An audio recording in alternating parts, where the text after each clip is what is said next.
Take breaks when we want to and not take breaks when we don't want to, because we don't have to keep a schedule for affiliate stations with this show. This is just us. It's just you and me, baby. And so we can kind of do what we want to do. We can go as long as we want, or we can cut it as short as we want. And we're going to fly it by the seat of our pants and see how that goes tonight. But we do have some really, really interesting stuff that at least a handful of people have worked overtime to keep us from getting that information and to frustrate our efforts in getting that information. I think you have a right to know. All right, joining me, let me see if he's here. Are you here? Jeff, are you with us? Yeah, I believe I am. Okay. Partially, I have no internet. Get on Justin TV all of a sudden. Well, that's pretty par for what we've been experiencing today.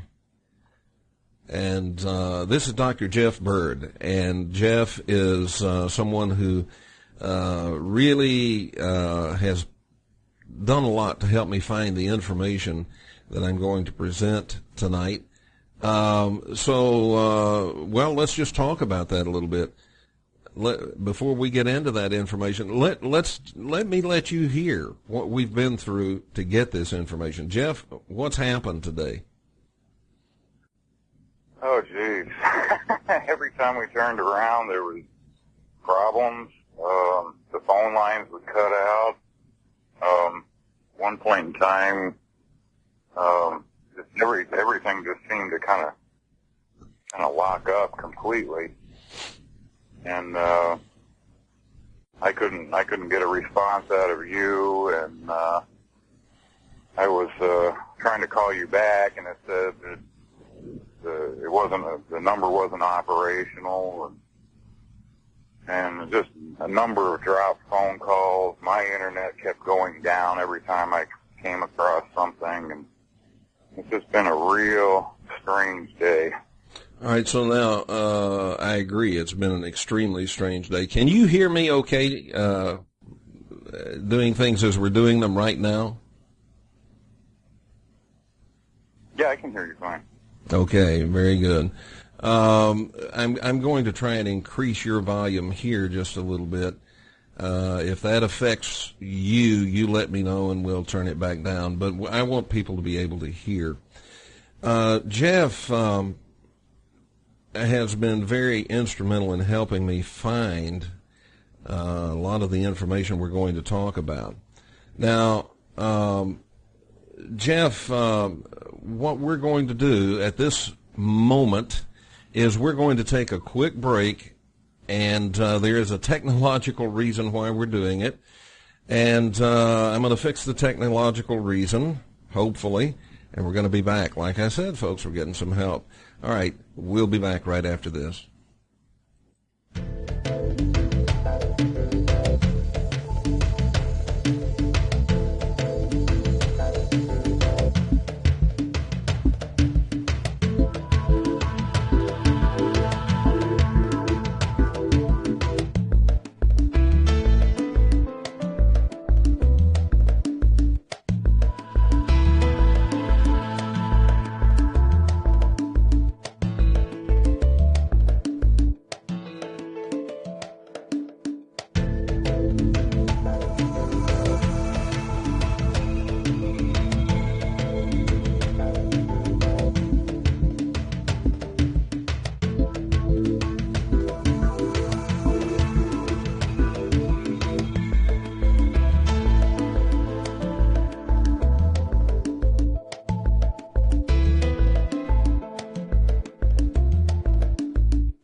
All right, we are back, and I do apologize for having to do that.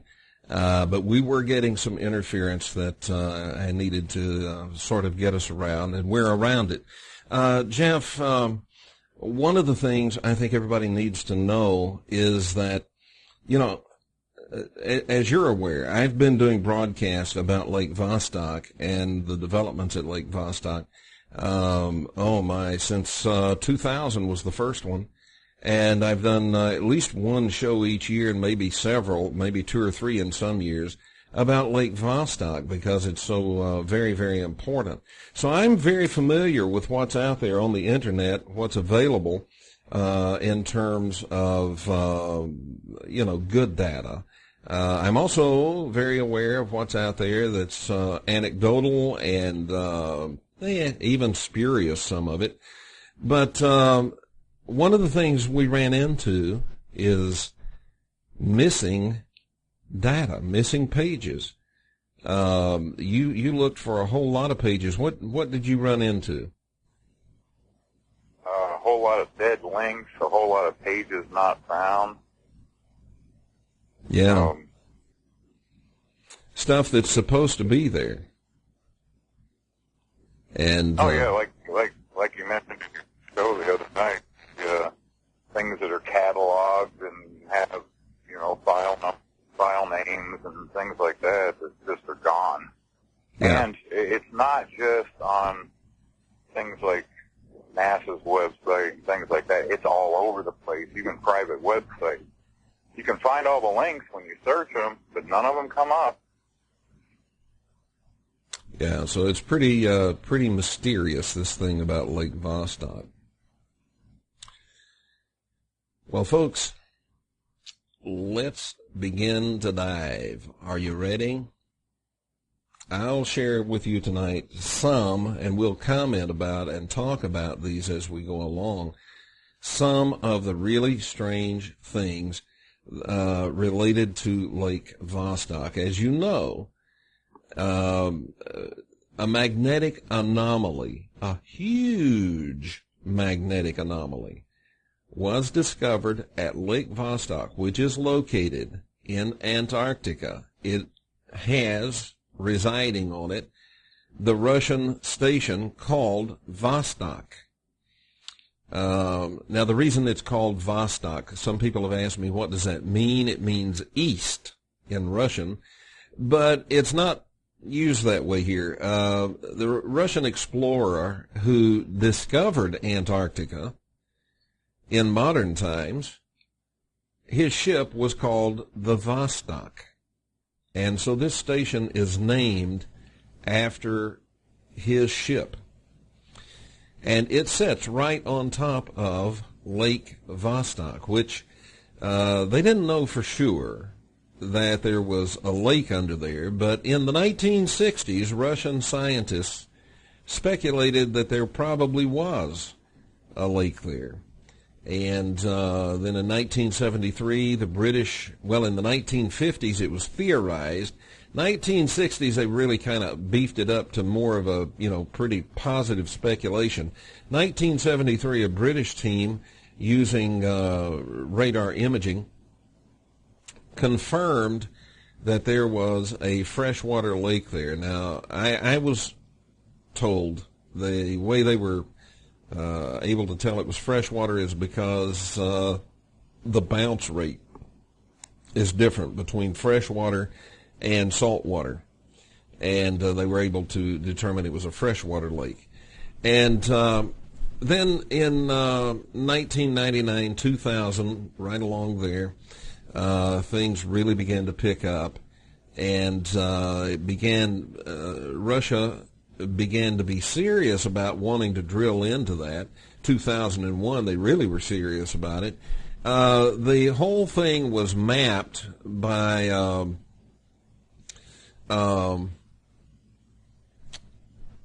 Jeff. Oh, I can't think of his name now. I think it was Ridley. I'm probably wrong about that. It was mapped using satellites, and then they decided, this is really intriguing, and so they established something called the SOAR, SOAR flights, in which they used a magnetometer and other instruments to map that lake. And when they did, to cut to the chase, they found a magnetic anomaly. And this magnetic anomaly is 65 miles by 46 miles. It's big. The official story, and this, I want you to understand, this could be exactly right. This could be true. The official story is that that's where the Earth's crust is extremely thin, and that's why there's this magnetic anomaly. Well, other things have happened that have made this have a cloud of mystery around it. And the reports, we've talked about the reports about the NSA suddenly telling everybody, to leave, and they took over the site and told everybody they had to leave. And as I've told you, that story's out there. I can't confirm that happened, but that story is out there, and it's been out there since, 2000, 2001, 2002, somewhere along in that time frame. And it might have been a little bit later than that, but that story is out there. I can't confirm it, but I haven't seen anything that actually denies it. And haven't seen anything from the NSA saying, nope, we didn't do that. Okay?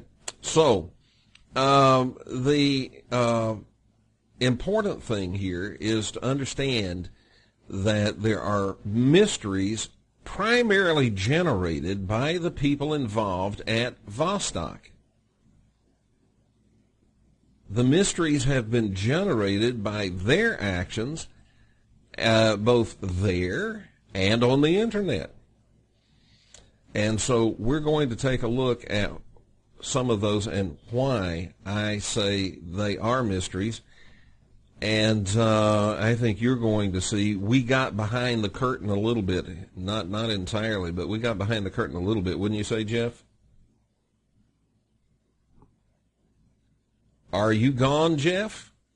Oh, there we are. Yeah. Getting quite a bit of static here. I'm not surprised. But I'd say we got behind the curtain a little bit on this, but not entirely. What would you say? Yeah, there was a lot of stuff that we came across that wasn't very readily available. Yeah. Yeah. So what I'm going to were you able to get Justin TV up on your TV? Were you able to connect? No, as a matter of fact, I just keep getting network errors. I've reset my internet connection a half a dozen times. I know that's working. Justin TV is not even letting me log in right now so they can even find your show.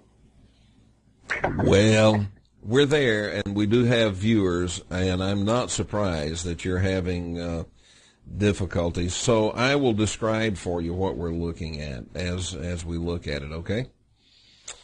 Okay. Let's go to this Lake Vostok presentation I put together for you folks. And the first thing that I want to show you is that there appears to be, from way, way back, confusion about Lake Vostok on purpose. Now, the reason I'm saying that is because what you're looking at on your screen is a map of Antarctica, and it's laid out there nice and flat. But you do realize it isn't flat. You do realize this is the polar ice cap.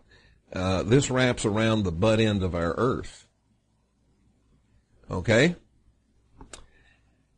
You see a circle, and you see a bunch of little red arrows, and they all meet in the center. Well, that's the South Pole.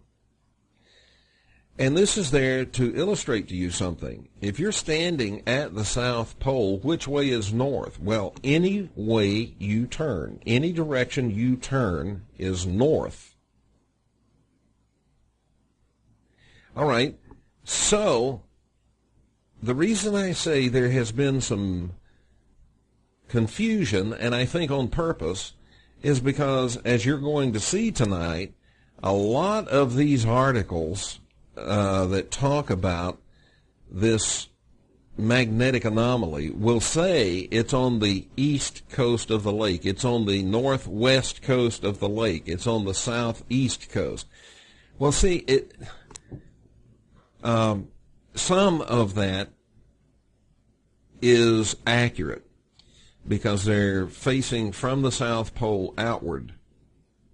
However, some of it's not accurate because they're talking about facing it as if you were looking at this map so that north is up, south is down, east is to the right, and west is to the left. That's the way a normal map reads. But all of that's out the window when you get to the South Pole. Now, if you go to the North Pole, it's the inverse. When you stand at the North Pole, every place from there is south. But at the South Pole, every place from there is north. So it doesn't matter which direction you turn, you're facing north. And then you come across an article that says this magnetic anomaly is on the southwest coast of the lake. The southwest coast of the lake. And so you figure south is toward the South Pole, right? So you look at what would then be the southwest coast of the lake, you think, and it isn't. That's the northeast. You see? So I think the confusion has been on purpose because they could have and didn't, but they could have given us the give us the coordinates for it, and then we know. We did, by the way, locate it. There's also been a lot of bad and misleading information because a lot of the articles that I read, some of them written by scientists, say that Vostok, and I quoted them, okay, say that Vostok is 300 miles away from the South Pole. It isn't. It's over 1,000 miles away. It is roughly the distance between Houston and St. Paul, Minnesota.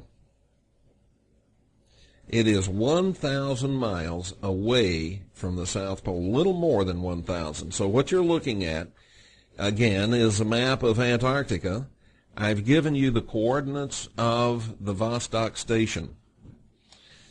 You can see them there. It's green with red letters. That's the Vostok station.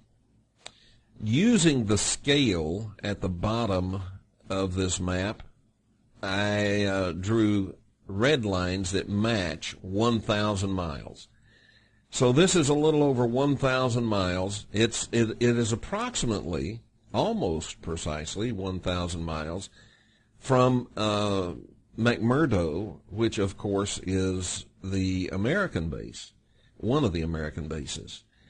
It is 1,000 miles from Amundsen Scott Base, and if you go and look at Amundsen Scott Base, for instance, in Wikipedia, it will say that it is on the geographical South Pole, and it's not. As you can see from this map, it's a little bit off to kind of a 1 o'clock position on this map, a little bit that direction, off of the South Pole. So there's a lot of bad and misleading information in the articles. Vostok Station, Vostok Lake, is a little more than 1,000 miles from the geographical South Pole.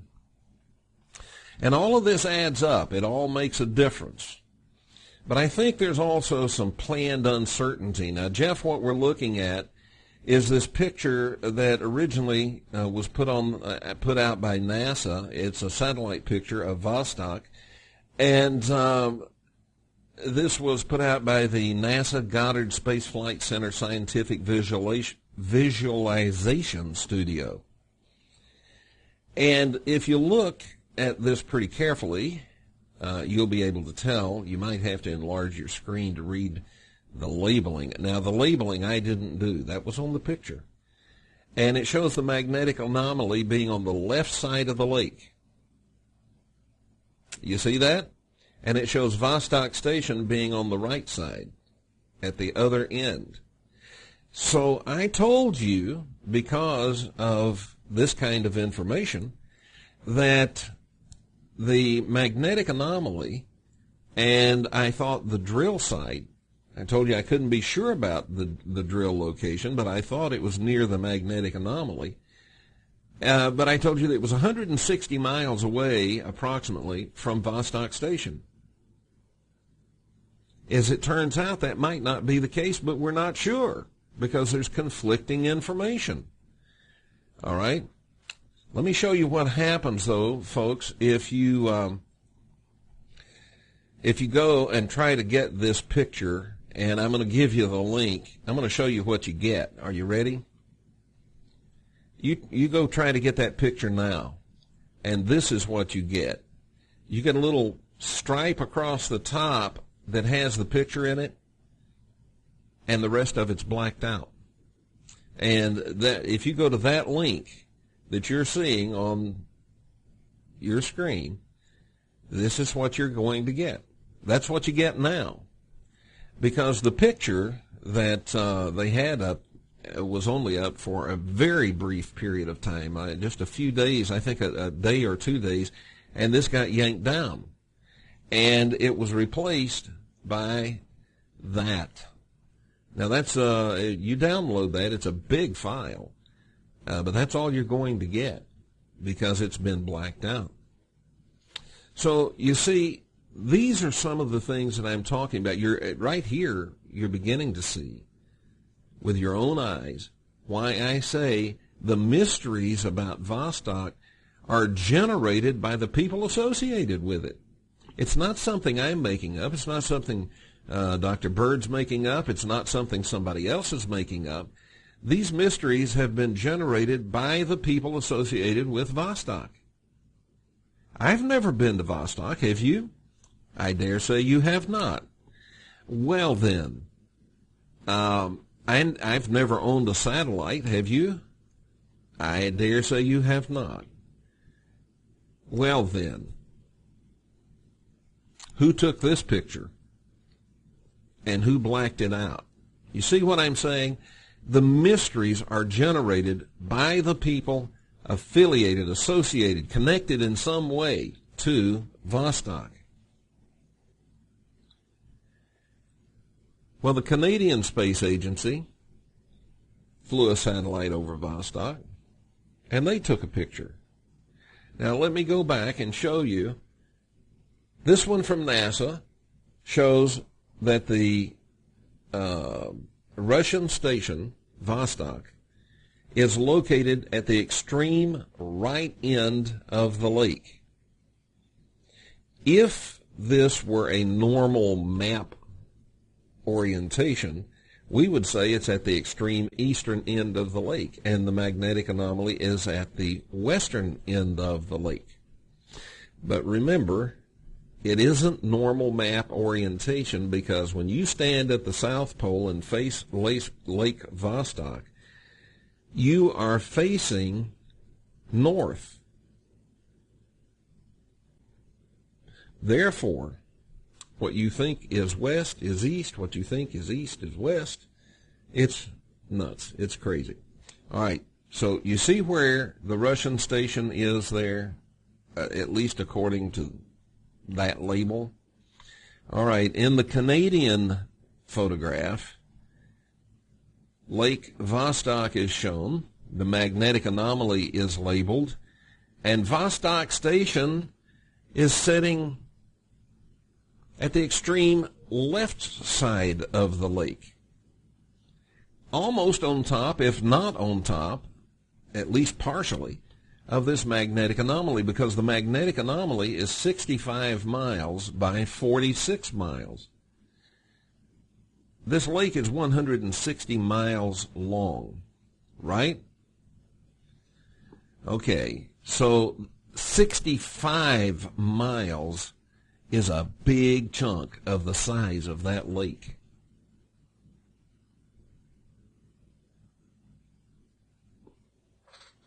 So you see where some of the confusion comes in? Now we have some more confusion, and we'll get back to this presentation here in just a moment. But I want to now turn to some more confusion that you and I talked about today, Jeff. In fact, we've talked about it on several days. What has brought Vostok into the news here lately is, first of all, a report that Fox News published, and I don't know if they aired it, on TV or on their radio stations, but they published it at foxnews.com, stating that the scientists who were there at Vostok, the Russian scientists, had been out of radio communication for over 5 days, and the way the article was written, it made it sound like they might be missing. And they were only 40 feet from drilling into the lake. Well, in the days that followed that, I talked about it, we discussed it on the air, and in the days that followed that, I got tired of waiting on Fox News to do an update because they obviously weren't going to do one. As far as I know, they haven't done one. All right, so I called Dr. John Prescu, and Dr. Prescu is the person who had sent that email to foxnews.com with the information about those scientists.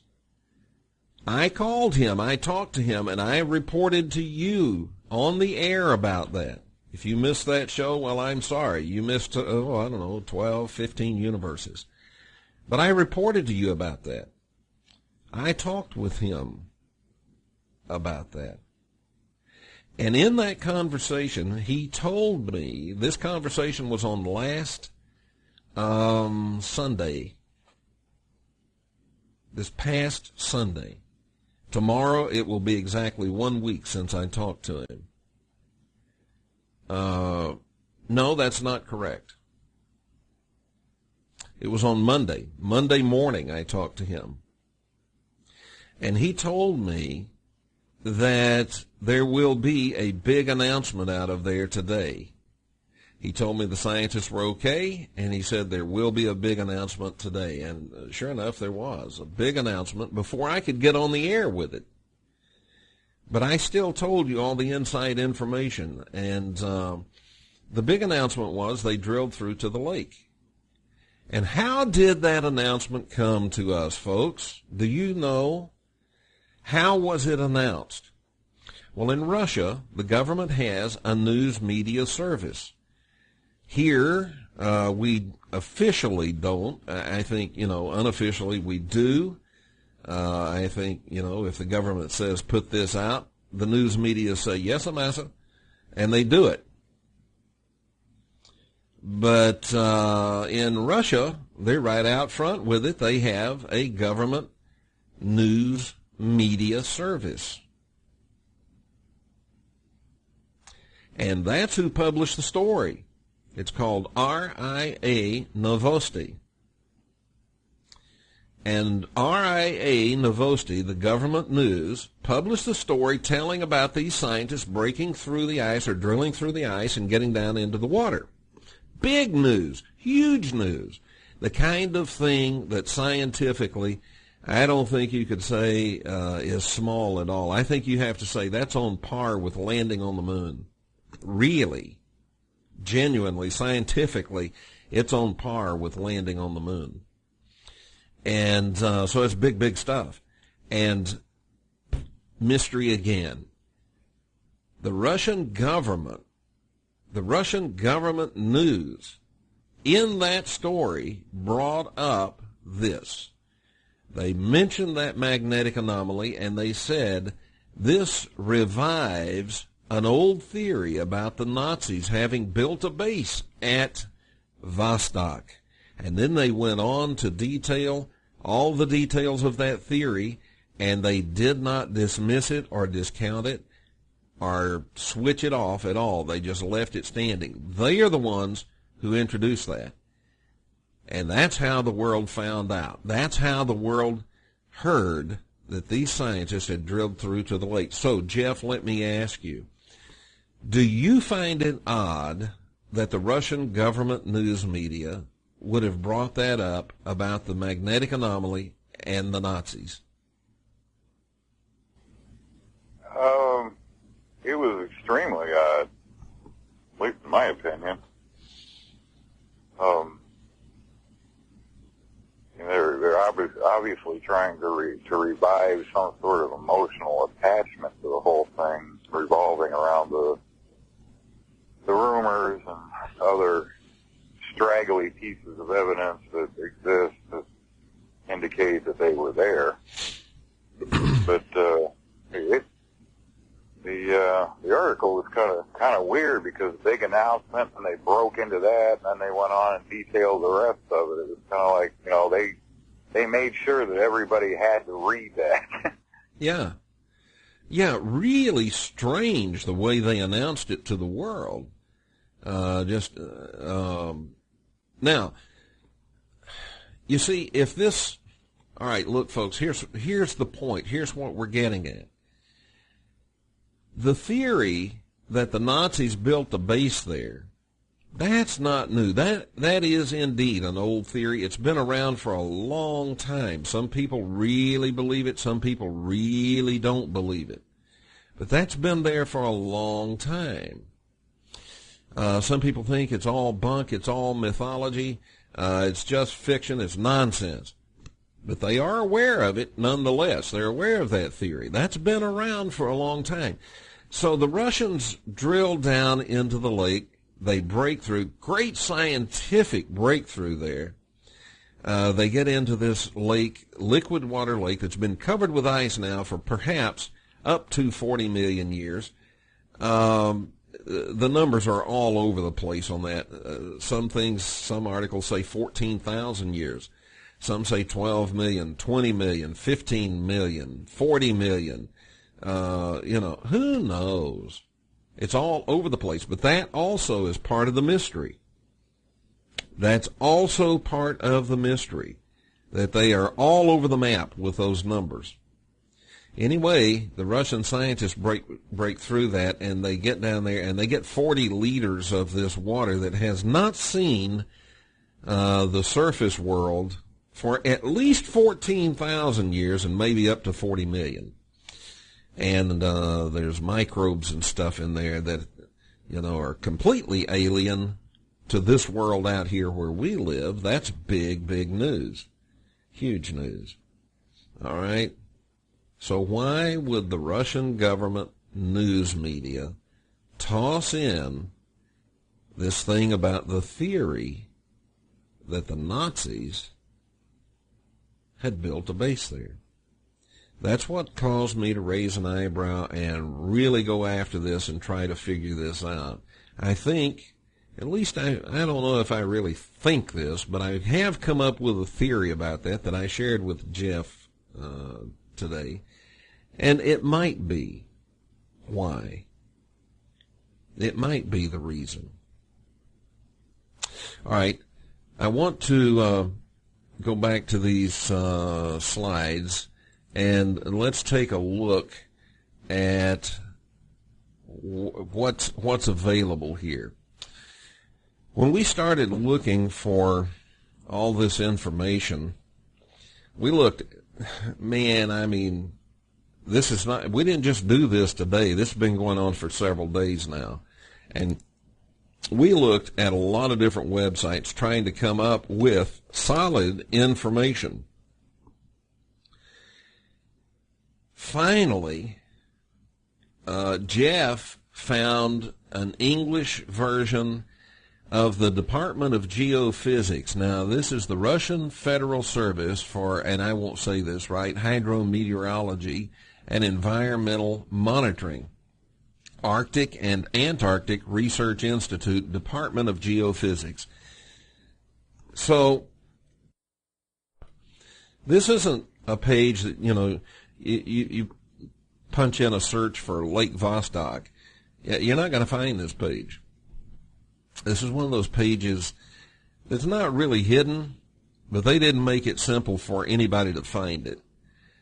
And there's some interesting information on here, and I want to talk about that a little bit.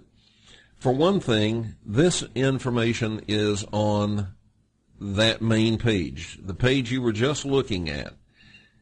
Okay. On that page, and I've zoomed in on it so you can read it, it says the main directions of studies. So this is what they are up to. High altitude geophysical phenomena and monitoring of space weather. Okay, cool. How about ionospheric perturbations initiated by powerful HF radio waves? That's HARP technology. It may not be HARP itself because the Russians also have that technology. In fact, they had it before we did. But it's that type of technology. So here they are at the Arctic and Antarctic, and they're doing ionospheric perturbations, studying ionospheric perturbations initiated by powerful HF radio waves and influence of solar activity and magnetospheric perturbations on atmospheric phenomena and processes. Can anybody say weather control? Jeff, is that what that sounds like to you? I would certainly say that weather control would definitely be part of the study there. Well, especially the one that says influence of solar activity on, solar activity and magnetospheric perturbations on atmospheric phenomena and processes. Atmospheric phenomena and processes is another way to say climate control or climate. And I'm particularly interested in the wording here where it says magnetospheric perturbations. What is perturbing the magnetosphere? And how is that being done? We understand how it's being done with the ionosphere. It's being done with HARP-type technology. Are you aware of any type of technology similar to HARP, but instead of being ionospheric would be magnetospheric? Yeah, I'm not exactly sure how those two would relate to each other. I mean, especially since the magnetosphere is a heck of a lot further out than the ionosphere. Well, but I haven't been aware of anything in particular, but of course I never really thought to look about it since everybody's attention seems to be drawn toward HARP. Yeah. That somebody may be trying to, well, in the spirit of HARP, maybe trying to mess with the Earth's magnetic field using, I don't know why radio waves have anything to do with that. But. Well, I don't know, but the sun would definitely. I mean, studying that, the sun belches out big things, and our magnetosphere reacts. Not only do we get those big solar winds and those solar flares and the coronal mass ejections, but those things actually help to fortify our magnetosphere to protect us from those things too. I'm kind of at a loss as to why radio would be involved with that. Okay, now, yeah, I am too, but I just wanted you to see, folks, that these polar stations, both in the Arctic and Antarctic, I wanted you to see what the Russians themselves say is going on there. That's on their website. That's what they say is happening there. All right, on that website, which Jeff found for us, on that website, it lists their stations. And you can click on each one and get information. Vostok is one of them. So I clicked on it. When it opens up, when that page opens, there's a picture of Vostok Station. There's a button that says Database, and if you click on the database, you can select the type of data you want to see and the dates for which you would like to see it. And so I clicked, and I wanted to see what was going on with the with the magnetometer data for Lake Vostok, just before and up to the time they drilled in to the lake. And here is what I found. Now, the graph you're looking at is from that website, the Geophysical Department, and as you saw, that's an official government department there in Russia. Now, what we're looking at, I don't fully understand, and I was kind of hoping that perhaps sometime this evening, somebody like, I don't know, Dr. Agnew or somebody with those kind of credentials and training, because, he's into his training is all about, drilling and finding stuff, finding oil and so forth. So maybe he knows what this is saying. But what this looks like to me is regular cycles, and this starts on the 1st of February, and it goes all the way up to the 6th, the beginning of the 6th of February. And this looks like just kind of regular cycles, like a heartbeat. It doesn't look like there's anything much happening there. However, there is another chart, and it's the electrical field at Lake Vostok. And the electrical field at Lake Vostok looks quite different. On the 4th, there's a big spike. On the 5th, there's a much bigger spike. On the 4th, they drilled down and thought they were at the water, but they had to do some pressure checks and so forth before they punched all the way through, the final punch through to the water. They had to do some pressure checks. They had to check and kind of equalize pressure in the drill hole, so that there's 65 tons of kerosene in there, or there was. And so they had to, I'm not sure, they had to take some of the kerosene out or something anyway, to sort of equalize pressure so that the water of its own pressure would rise into the drill hole and push kerosene back up and not allow it down into the lake. So that's on the 4th, and look at that electrical spike. That's the electrical field data from Vostok. And then on the 5th, they punched a hole right on through to the water, and look at that spike. What do you think that means, Jeff? originally when they were talking about the magnetic anomaly, that one of the interesting properties of it is something that they noticed and observed on the moon itself, with very similar magnetic anomalies. And what piqued NASA's interest about it was that they had very high electrical discharges. Why? And, I would say that the electrical field, these particular spikes, probably related somehow to that magnetic anomaly. There should be no reason when you're down several miles below the surface of the ice that measuring equipment, measuring electric fields on the Antarctic surface should be going all wacky like that, just by punching through. Now, obviously, there could be some other types of minor things, like the water flow itself. You know, anytime water moves, you get negative ions produced, and that can change the electrical field properties, but certainly wouldn't guess that it would be 2 miles up or more.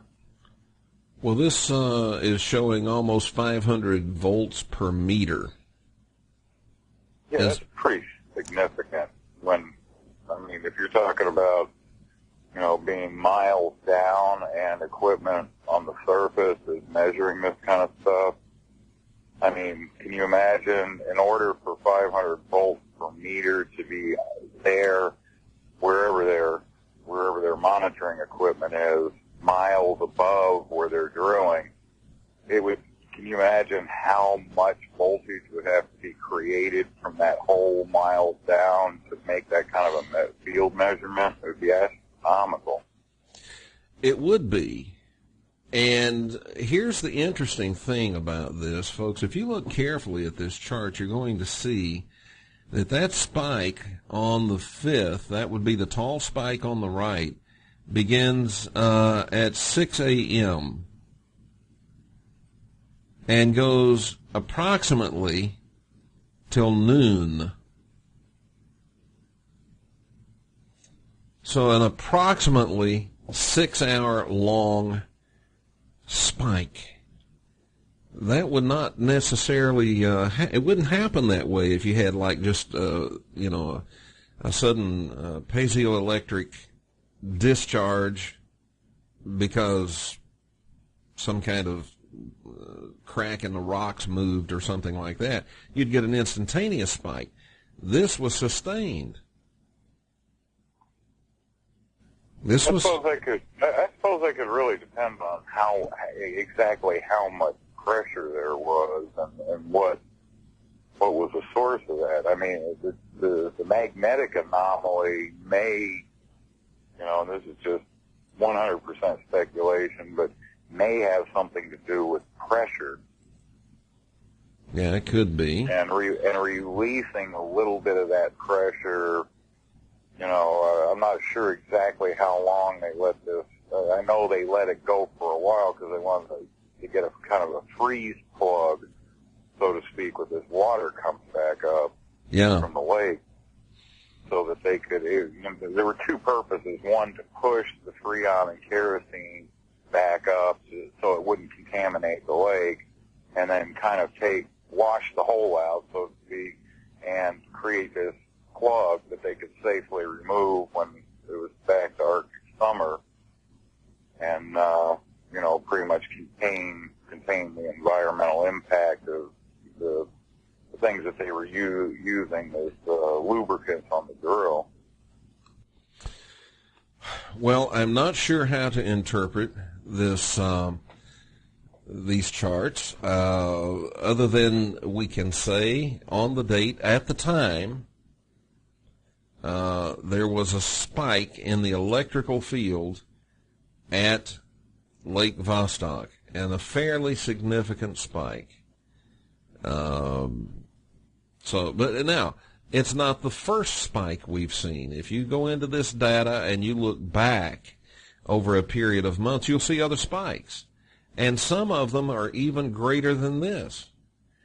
it's just interesting that this one, in fact, I saw one that went up to about 1,400 volts per meter.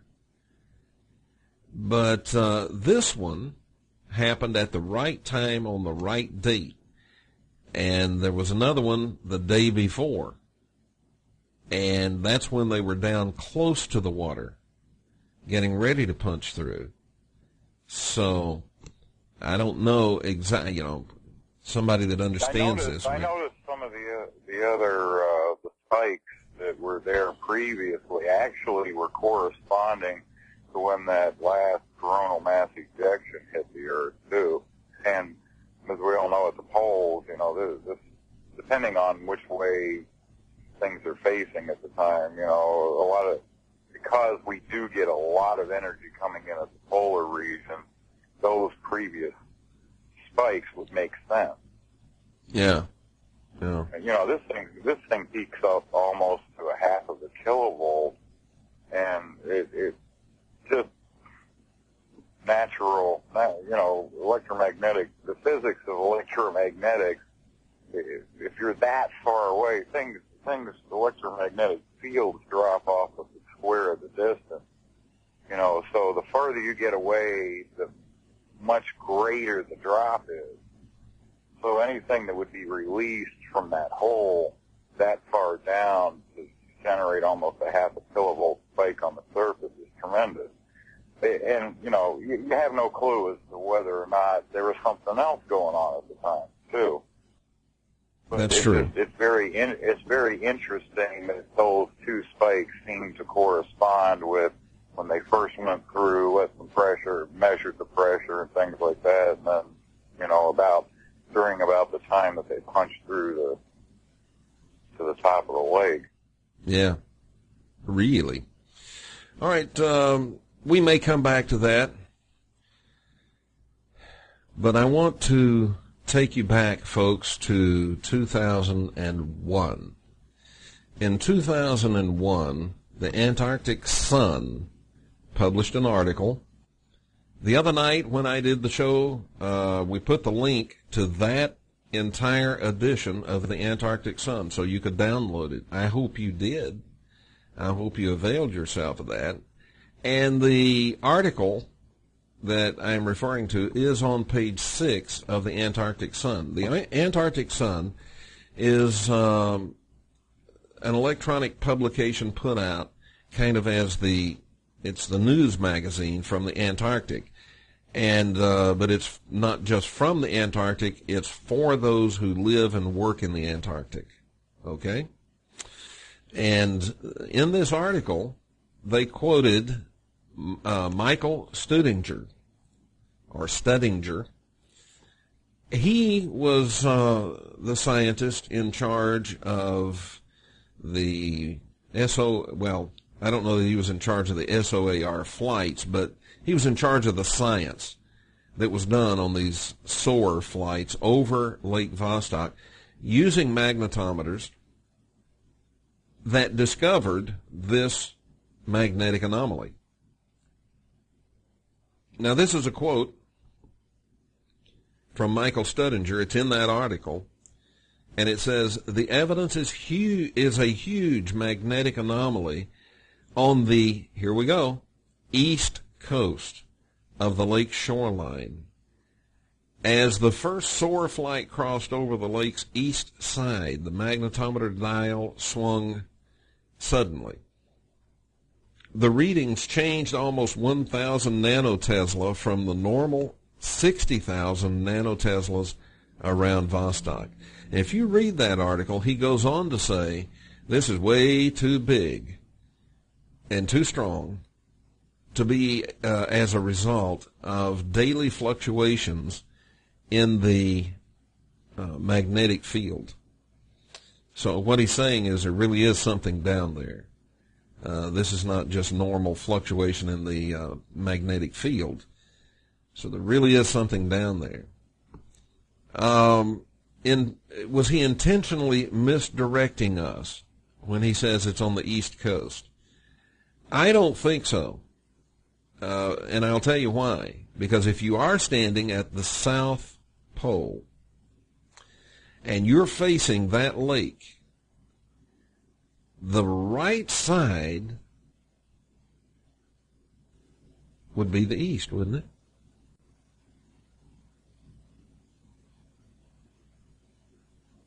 Or would that be the west? All depends. All depends on your orientation. Okay, we're going to take a break. I've got to get some hot coffee, and I've got to get some hot coffee into me and try to clear up some of this sinus problem. I had that cold from hell, but the cold from hell is gone. Now it's just sinuses. I'm going to do that, and we'll take a couple of minutes away and come back. You grab yourself a cup of coffee. We got more of this and some amazing photographs from there. Really amazing photographs. So we'll be back here in just a little bit.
You know, one of the things you can always count on is I'm always thinking about how to have a better show. I have some pretty good ideas, but I don't have them all. I depend on you. Send me your suggestions for topics and guests.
Okay, we are back, and we're talking this evening with Dr. Jeff Bird, who really helped me to assemble a lot of this. And let me see if he made it through the break. Are you still with us, Jeff? Yeah, I'm still here. You're still here. Have you been able to get on the internet? Yeah, I've got TV up on my iPod. Yeah, okay. Won't send it to my TV, but at least I got this far. Okay, and we are now going to take a look at some of these photographs from Lake Vostok.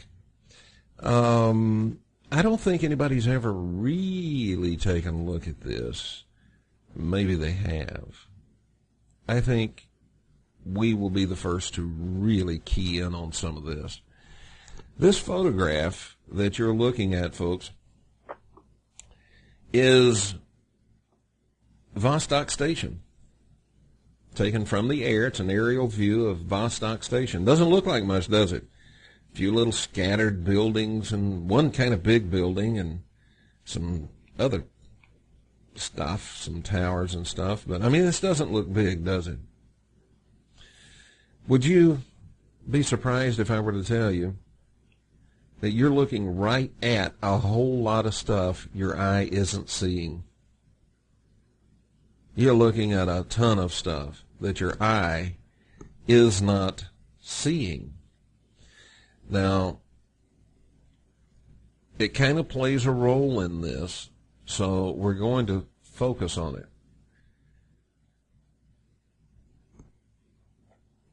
Command Sergeant Major Bob Dean is on record as saying, and I quote, "At the end of Lake Vostok is what's known as a gigantic mascon, a mass concentration of metal, very similar to the mascons they discovered on the moon. A gigantic, circular-shaped metallic object deep under the ice at the end of Lake Vostok. Highly classified. JPL had it. The National Security Agency took it away from JPL." All right, now that is from Command Sergeant Major Robert Dean, Bob Dean. I think everybody knows who that is, and I think a lot of people in our genre have a great deal of respect for him. But I will tell you that Jeff and I looked all over the place for anything to corroborate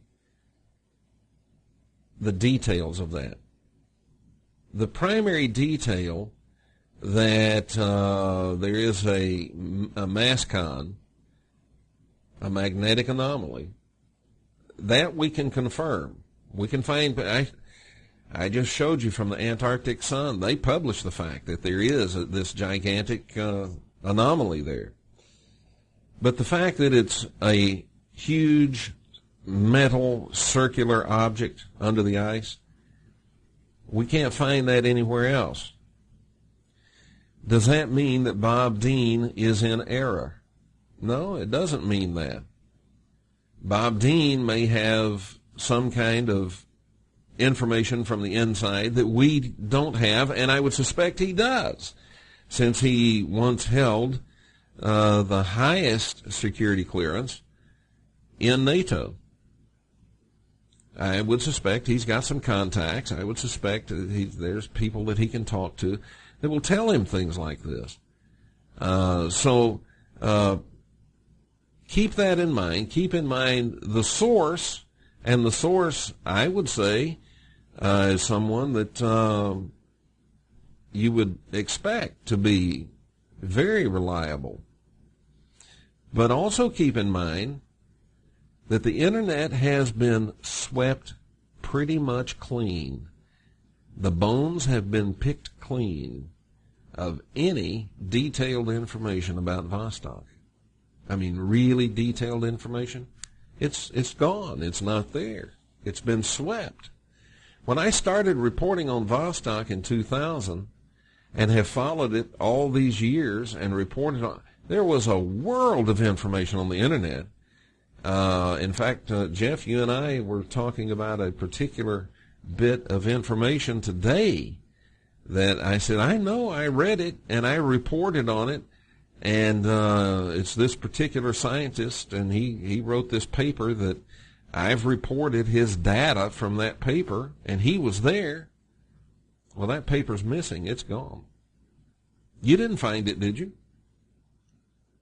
No, seems to have gone away with the hundreds and hundreds of other links that just seem to lead to dead ends now. Even to the extent that the Internet Archive site don't even have that information anymore.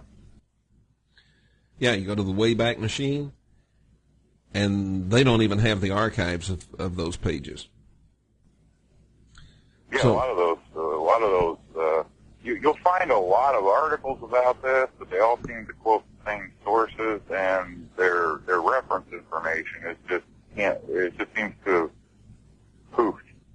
Yeah. Even on private websites, I can understand NASA and some of the higher level sites, based on this whole thing going classified and national security issues, but a lot of private websites, not just some information. Some of the websites have just disappeared. They just don't come up. They still show up in the search in like Google search engine. Yeah, but when you click the link, they're gone. Or the page just seems to hang forever and never load, and never gives you, and then just tells you you can't find it. Yeah. All right. Now, we're going to go back. I showed you a picture just a minute ago of Vostok Station. I told you we're going to take a look at some stuff in detail there, and we are. But as we start to take some detailed looks at things, I want to go back to this picture that NASA released and then pulled. Remember the one I showed you, and then I showed you if you go try to download it now, here's what you get.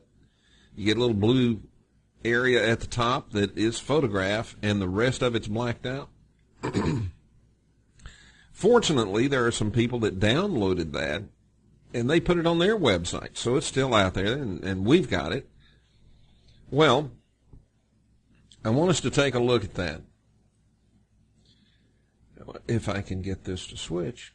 There we go.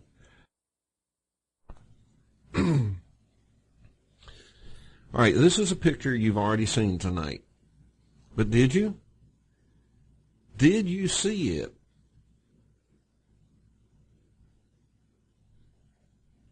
Well, let's find out. I took the blue filter out of it so you could see a little better. And you can see that there is what looks like a road. There's a track across the top of the lake. And if you were to zoom in on this a lot, you would find that track goes all the way to the other end of the lake and beyond. At this end of the lake, at the left side of the lake, it ends in a white dot, right? Well, let's zoom in on it. And now we can see it is some kind of a plowed roadway, or a used roadway it looks like, and it ends at some kind of structures. The Canadian satellite said that's Vostok Station. And the Canadian satellite picture said the magnetic anomaly is right there next to it on the right side of it. So just under the black arrow point would be the edge of this magnetic anomaly. If the Canadian satellite photograph is correct. This is why it's so hard to know.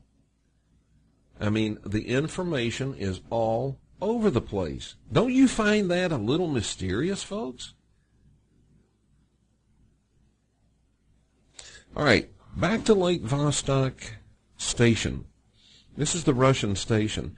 However, this Russian station does have something called East Camp. Lake Vostok East Camp. Know what's there? That's the Americans. There's a lot of stuff in this picture that you may not have noticed. And like I said about the picture of the lake, you saw it, but did you see it? Well, let's take a look. We're going to look at, I've labeled A, B, C, D, and E, and there's a whole lot more to look at. But these are examples. Let's take a look at A. Now let me go back so you can see where A is. See where A is? Just looks like some snow piled up there, right? Those are buildings. They're white. And, of course, you can see up and to the right, diagonally from the letter A, there's a sphere for some reason. Diagonally to the left, there are some buildings. And if you'll look carefully, you can see a bunch of towers sticking up, look like radio towers. So I'm kind of betting that's the communication center over there. But they're white, and you don't see them against the white snow. Wonder why. All right, I want to go back and let you see where B is. See where B is? It's just a little dark dot down there. Well, it turns out it's some kind of huge antenna.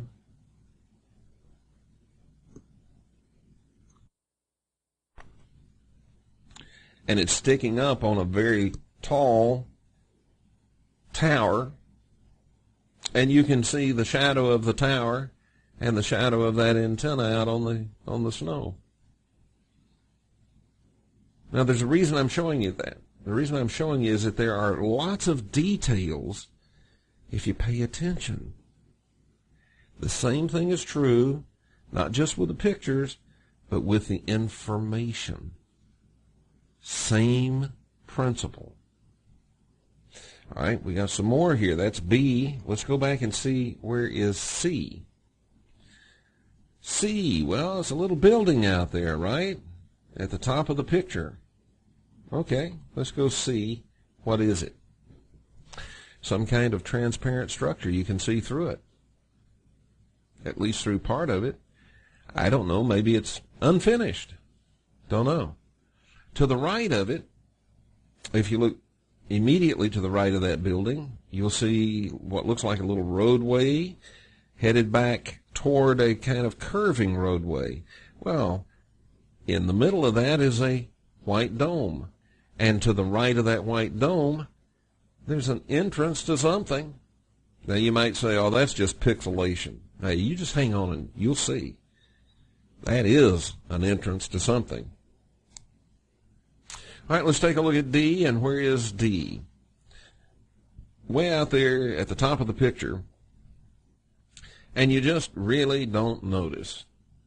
Even if you were looking at the original photograph that, well, I say the original, if you're looking at the one on their website. This comes from the Geophysical Department's page on Vostok. That's where this comes from. All right, let's look at D. There is a dome, and it's a big one. It's way out there at the top of the picture. And then there's some buildings. And you see where I have labeled the buildings.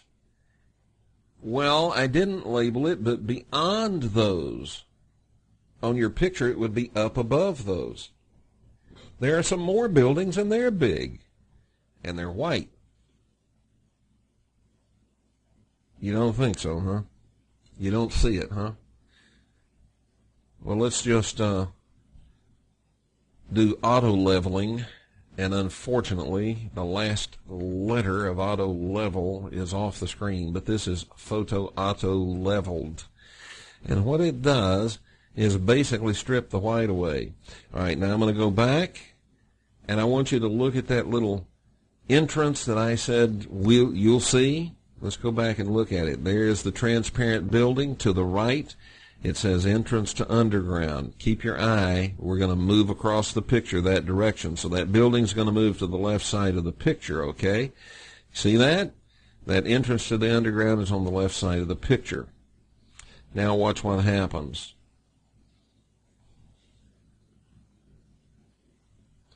Folks, those are buildings back there.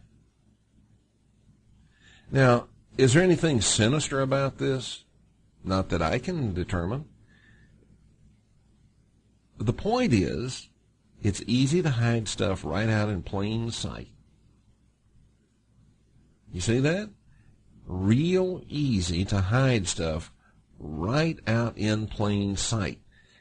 I showed you things that your eye said, oh, I don't know, I think that's pixelation. Now you see. Well, if so, it's shiny pixelation. It's got doors in it. It's rectangular and circular and spherical.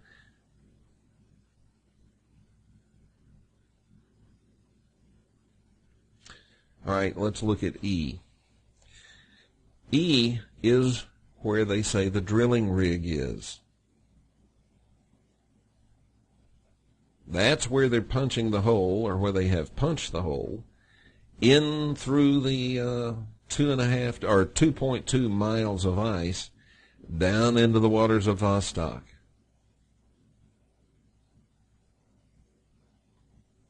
Here it is from a different perspective, from the opposite view.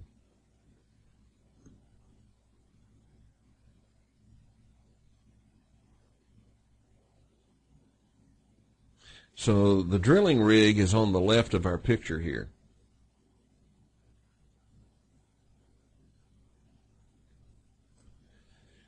All right, now,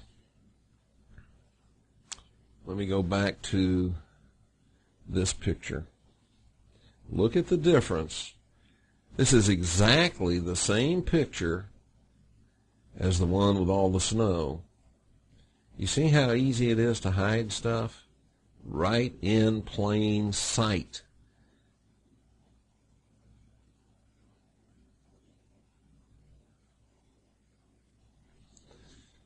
I don't know the reason for hiding it. I don't know what that's all about.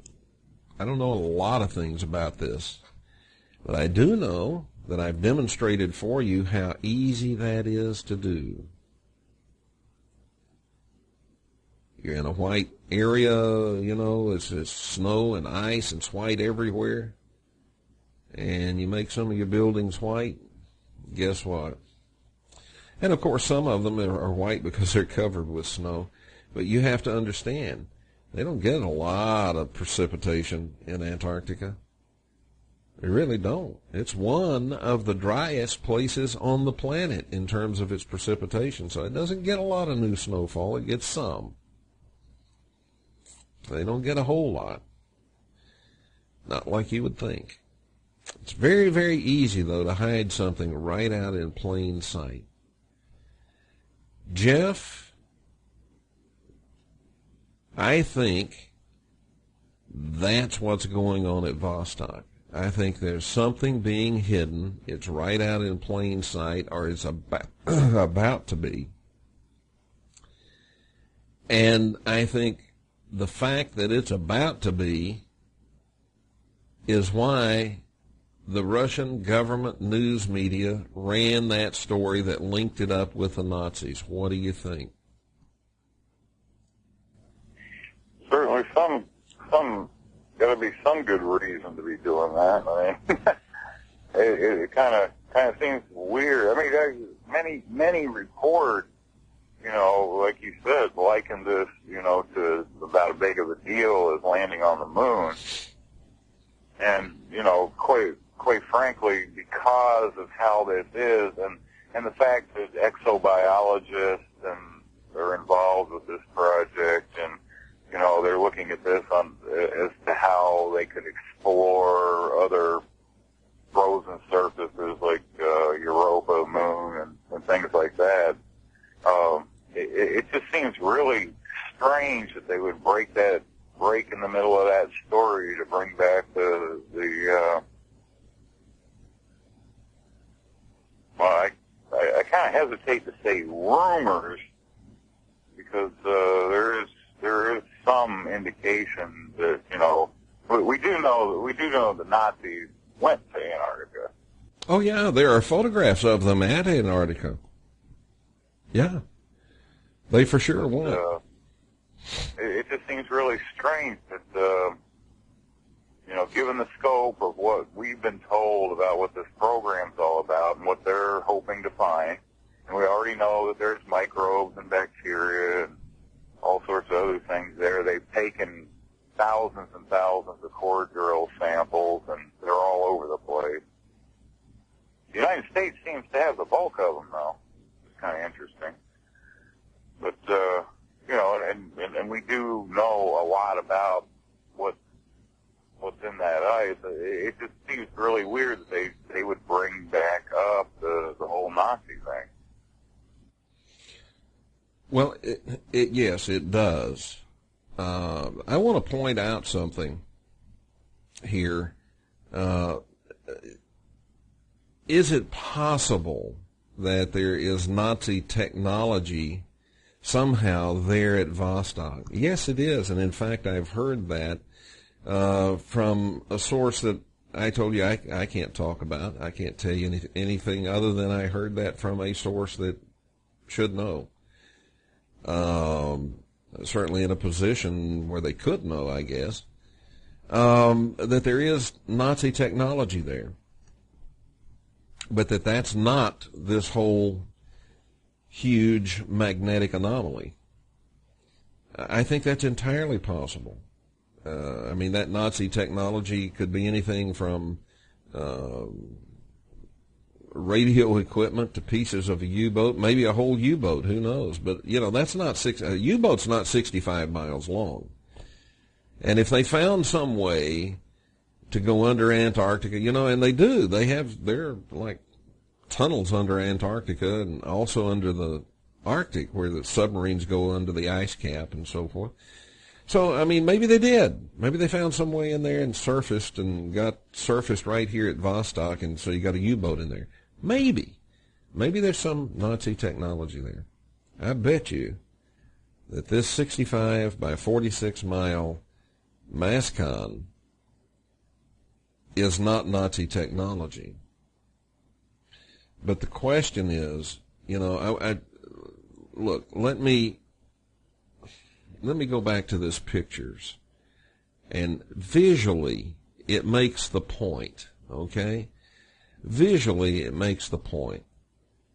You can have something setting right out in plain sight, and until I stripped away all of the white, you know, all I did was auto-leveled it, and it strips the glaring white out of there, and now we can see what's there without the white, and you can see the buildings. They're there. Okay?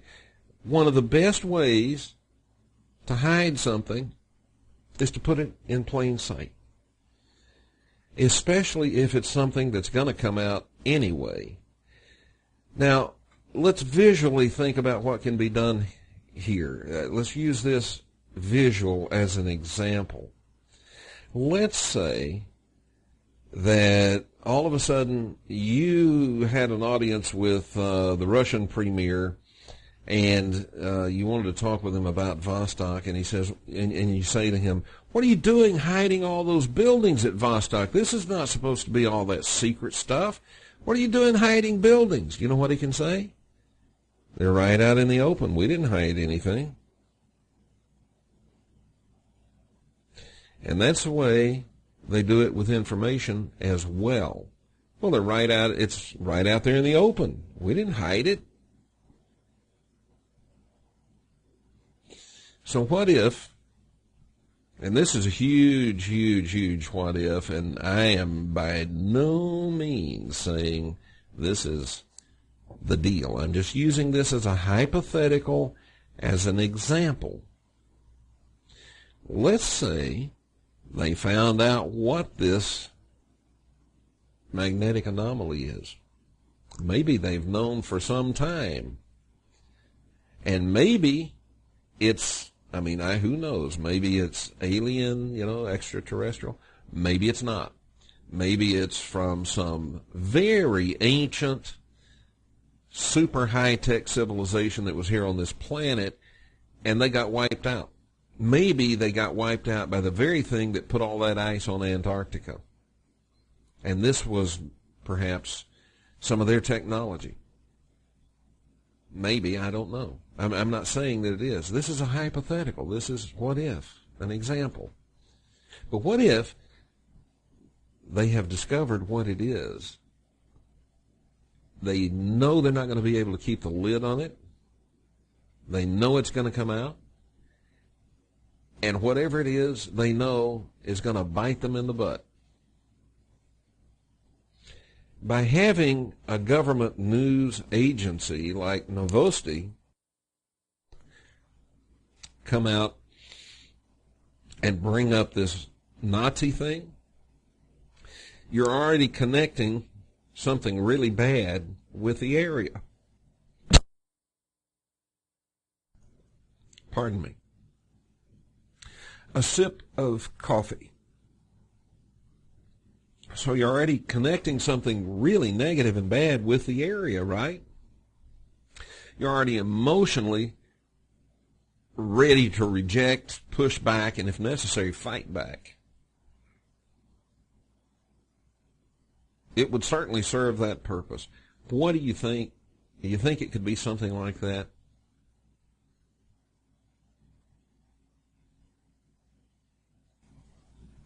Are you there, Jeff? Yeah, could be about anything, but I would certainly see no reason for them to bring that whole, resurface that whole bunch of stuff in the middle of a pretty big news story. I mean, we've got people studying the thing. They're looking at some of these microbes and some of these bacteria and stuff without possibly producing antibiotics.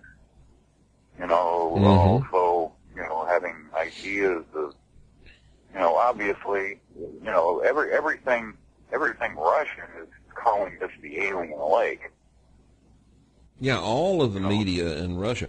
Now, see, this story, you would expect this to come out, this story about the Nazis, you'd expect it in, like the National Enquirer or their version of it in Russia, and they have them. They have tabloids there. You'd expect it to come out in any of the privately owned media, but this came out in the Russian state media. And it's the first article announcing to the world this fantastic accomplishment of their scientists. I mean, nothing about that fits. Nothing makes sense with that. Why would you throw that into something that should be all celebration and congratulations? But here you throw in, by the way, this story about the Nazis, here are the details. That makes no sense. It would make sense if this were a privately owned newspaper and they're just trying to sensationalize and get more sales. This is a government-owned. So that makes no sense. All right, tell you what we're going to do. I'm going to allow a few calls before we shut down. If you have comments, if you've got a speculation about what you think this is, if you have a question, or maybe I've not covered some material that you know about, well, we need to hear from you. I need to hear it, and the audience needs to hear it, and the telephone number is 623-444-5889. 623-444-5889. Caller, you're live on the Kevin Smith Show. Your first name and from where are you calling? Kevin, this is Steve from Georgia. Hello, Steve. I'm a cardiac nurse and a retired combat medic, and I'm watching the electronic waveforms that you showed us on a couple of previous screens, Mm-hmm. and I think a lot of people are looking at this from the wrong perspective. They're looking at it from HAARP. HAARP is an I don't know, it comes from the atmosphere and it points down. And scalar technology comes from the center of the Earth, which is the heart of the Earth. And we watch those spikes point up. And that told me that a lot of energy escaped from the heart of the Earth, the core of the Earth, when the Russians poked through the ice shelf. That tells me that there's something going on in the core of the Earth that is articulating with the atmosphere, Kevin. I mean, earlier you showed several electromagnetic waveforms that were more or less parallel, and they moved along very well. But that picture you're showing right now showed a very particular spike upward. And when they poked through the ice, that was when the heart of the Earth jumped upward. And yeah, but it only jumped upward at Lake Vostok. Yeah, that's at Lake Vostok. Mm-hmm. And I think we need to look at that. We need to look at that, Kevin. And I don't think it's HAARP technology. I think it's scalar. Okay, I don't disagree with you. Who did I lose?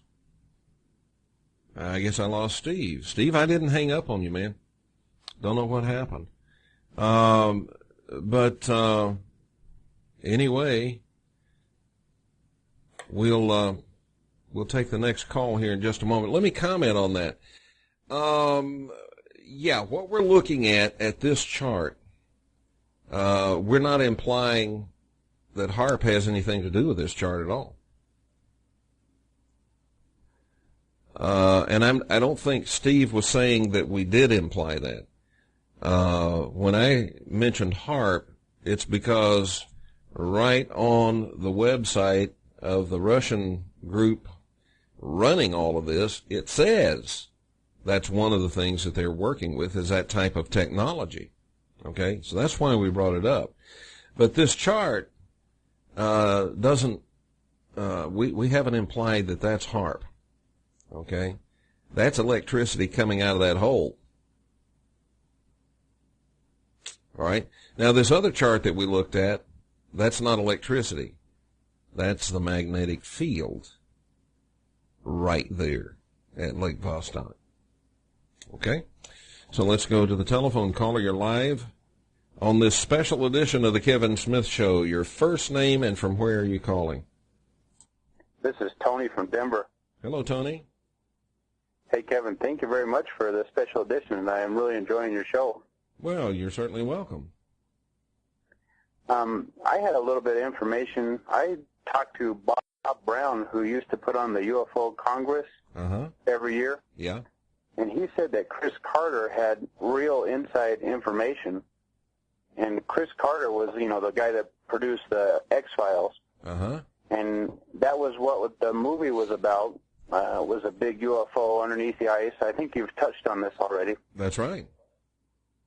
Yeah. So I think you're spot on when you're saying that this is a big UFO underneath the ice.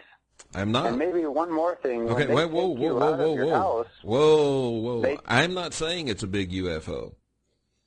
Okay? I'm not saying it's not a big UFO. It might be. But I'm not saying that it is. I'm saying that there is an anomaly there. It's 65 miles by 46 miles. and there's something really secret about it, something very mysterious about it that they don't want us to know. But I think they're hiding it right in plain sight. We haven't seen it yet, but it's right in front of our eyes. Okay, well, Kevin, I'm saying it's a UFO. Okay, fair enough. You don't want to say that, that's fine. Yeah, that's fair enough. And what I also was going to say is that when they take you out of your house, they never open up the windows. They just pull you right through them. Okay. If they can take people in and out through windows that aren't open, I don't see why a spaceship of that size could fly, up and through the ice with no problem whatsoever. Well, I think you're right. I don't. If they can take you through a window that's not open, having 2 miles of ice above them is just like having a window that's not open. They could go through that. And one more thing, Kevin, is your friend and mine, Jerry Wills, has told me personally he was going to try to get Ingo Swann to look underneath the ice, and I don't know, maybe he can't get him to talk about this publicly, but that would sure be a source to maybe go behind the curtain here and find out what's really going on. And that's it for me. Thanks, Kevin. All right.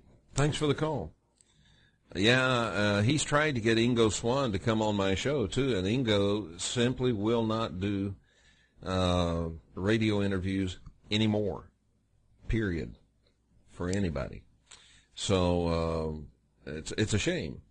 Caller, you're live on the Kevin Smith Show Special Edition. Your first name and from where are you calling? Kevin, this is Brent from Wyoming. Hi, Brent. I'm just thinking about the way our news media works when it's prepping for war. Uh-huh. They start with a little small story, and then they gradually build on it. Mm-hmm. It's possible, just possible, that the Russian state media is doing the same thing. They're starting with almost ancient history, and they're going to build on it. And who will they be going to war with? I have no clue. Who do you speculate? Speculate? Mm-hmm. I'll go back to Admiral Byrd's situation. We said the next war we're fighting is against people whose craft can go from pole to pole in a few minutes or a few seconds or whatever it is. Mm-hmm. Okay. You think we'll win that? No. I don't think it'll be it's never a good idea. A baseball bat is bigger than a hornet, but when you hit a hornet's nest with a baseball bat, you're in a world of hurt. That's right. Yeah. It's never a real good idea to do stuff like that. Okay. Any other question or comment, Brent? No, that was it. All right. Thanks for the call. 623-444-5889. 623-444-5889.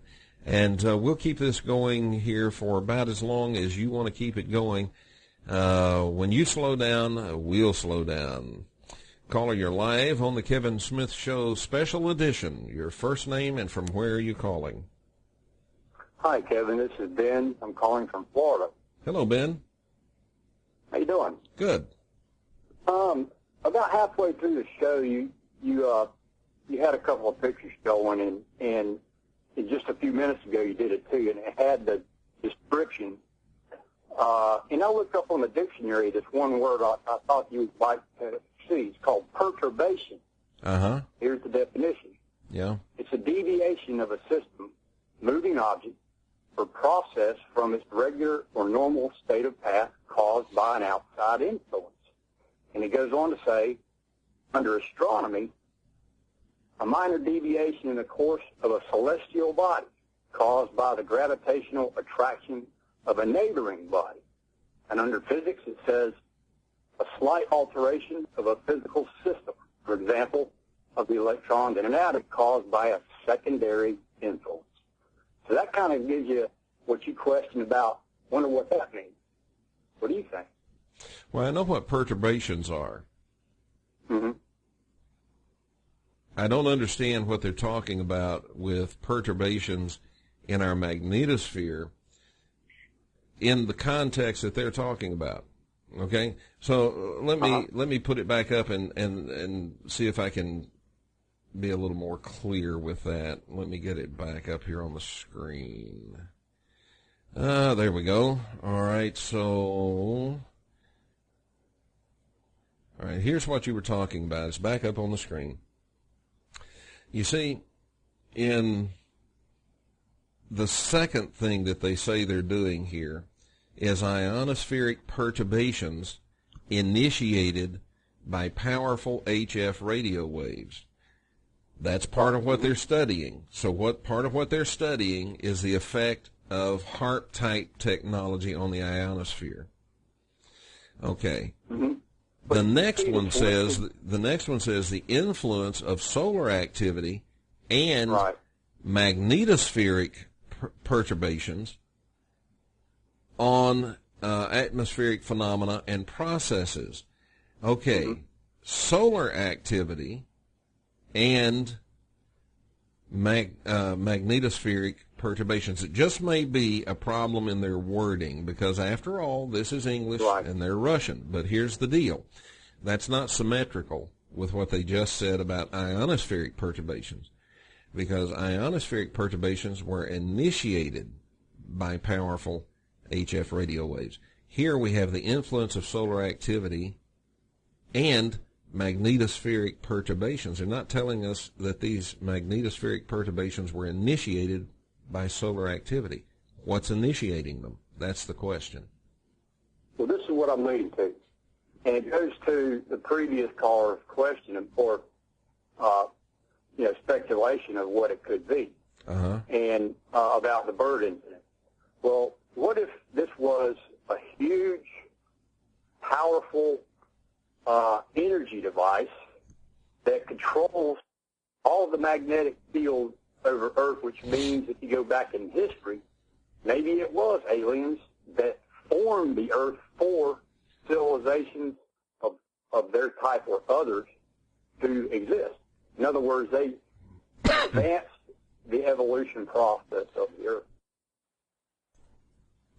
Well, it could be. Now, are you aware of the fact that there is a similar object up in the Arctic? Yeah, I've seen something like that. Mm-hmm. Yeah, there is a similar object up in the Arctic, and it's like 80 miles under the surface. Mm-hmm. What if there's one of these at each end of the planet, and these are the engines that are driving the planet, and we go screwing around with them? That's not smart. That's exactly right. Yeah, that would not be really very smart. I agree with that. Well, I think that's the only question I had, and I know you got room for more. All right, man. Thanks for the call. Okay, man. Bye-bye. All right, bye. All right, telephone line's open. And, Jeff, are you still with us? Oh, yeah. What do you think about that idea? That these might be sort of the powerhouses, the engines that are driving the planet instead of the core spinning and causing all of this. Maybe this is what gives the core that little boost it needs every once in a while. Well, maybe that's why the Earth's been able to support life for so long. I mean, we have a pretty good guess that Mars has supported life, and one of the things that it lacks is a real robust magnetosphere. I mean, if you look at the mapping of the magnetic lines of force on Mars, it's all over the place. I mean, it's just like pockets of what's left. Yeah, it's a little. It's totally possible, if you want to ensure that the planet is going to be able to continue to do life, then you'd need something to, we know now, and it was just recently told to us by science that the actual sun, as long as we have a magnetic field around the Earth, the sun fortifies that when it belches out all these things. Take away that that initial Earth-generated magnetic field, and the sun's just going to take and cook us like we're in a big microwave oven. That's not a pleasant thought. I I don't want to be microwaved. But I think that's totally possible. And boy, I'll tell you what, it would sure explain away a lot of the hollow Earth theory and a whole bunch of other ideas, that people have, and anecdotal evidence that, maybe the planet's a little bit more hollow than what we think for. It's totally possible. Absolutely possible. Well, I don't have any problem with the idea that it's, the possibility that the Earth is essentially hollow. The hollow Earth theory is not, in my opinion, something that can either be proven or disproven at this point, at least not out here in the public domain. But I don't have any problem with that possibility. That doesn't mean I'm saying that's what it is. But if the hollow Earth theory is correct, how would these big power plants or engines at both ends of the planet play a role? What would they be doing there? They could be like huge electromagnetic generators to help generate the Earth's magnetic field. Okay. And would you suggest then that if this hollow Earth theory is correct, that these would have been placed there by inhabitants of this hollow Earth?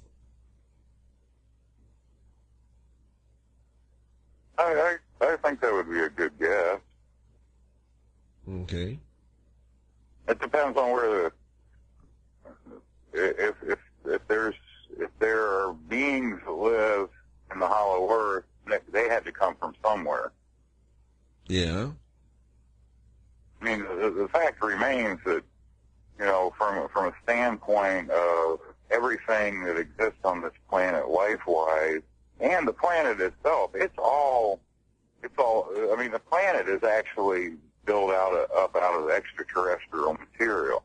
Sure. All the life that exists here wasn't here when the Earth was forming and the solar system was a baby. Mm-hmm. It had to come from somewhere. So, if there's beings living inside the Earth and they came from somewhere here, to say that they built it, I don't know. Maybe whoever brought them here or seeded that race of people here could have built these things to ensure that the planet could continue life. What would happen if we take sciences, we've got good equipment, getting better and better data all the time. We're making such good guesses, they're being proved.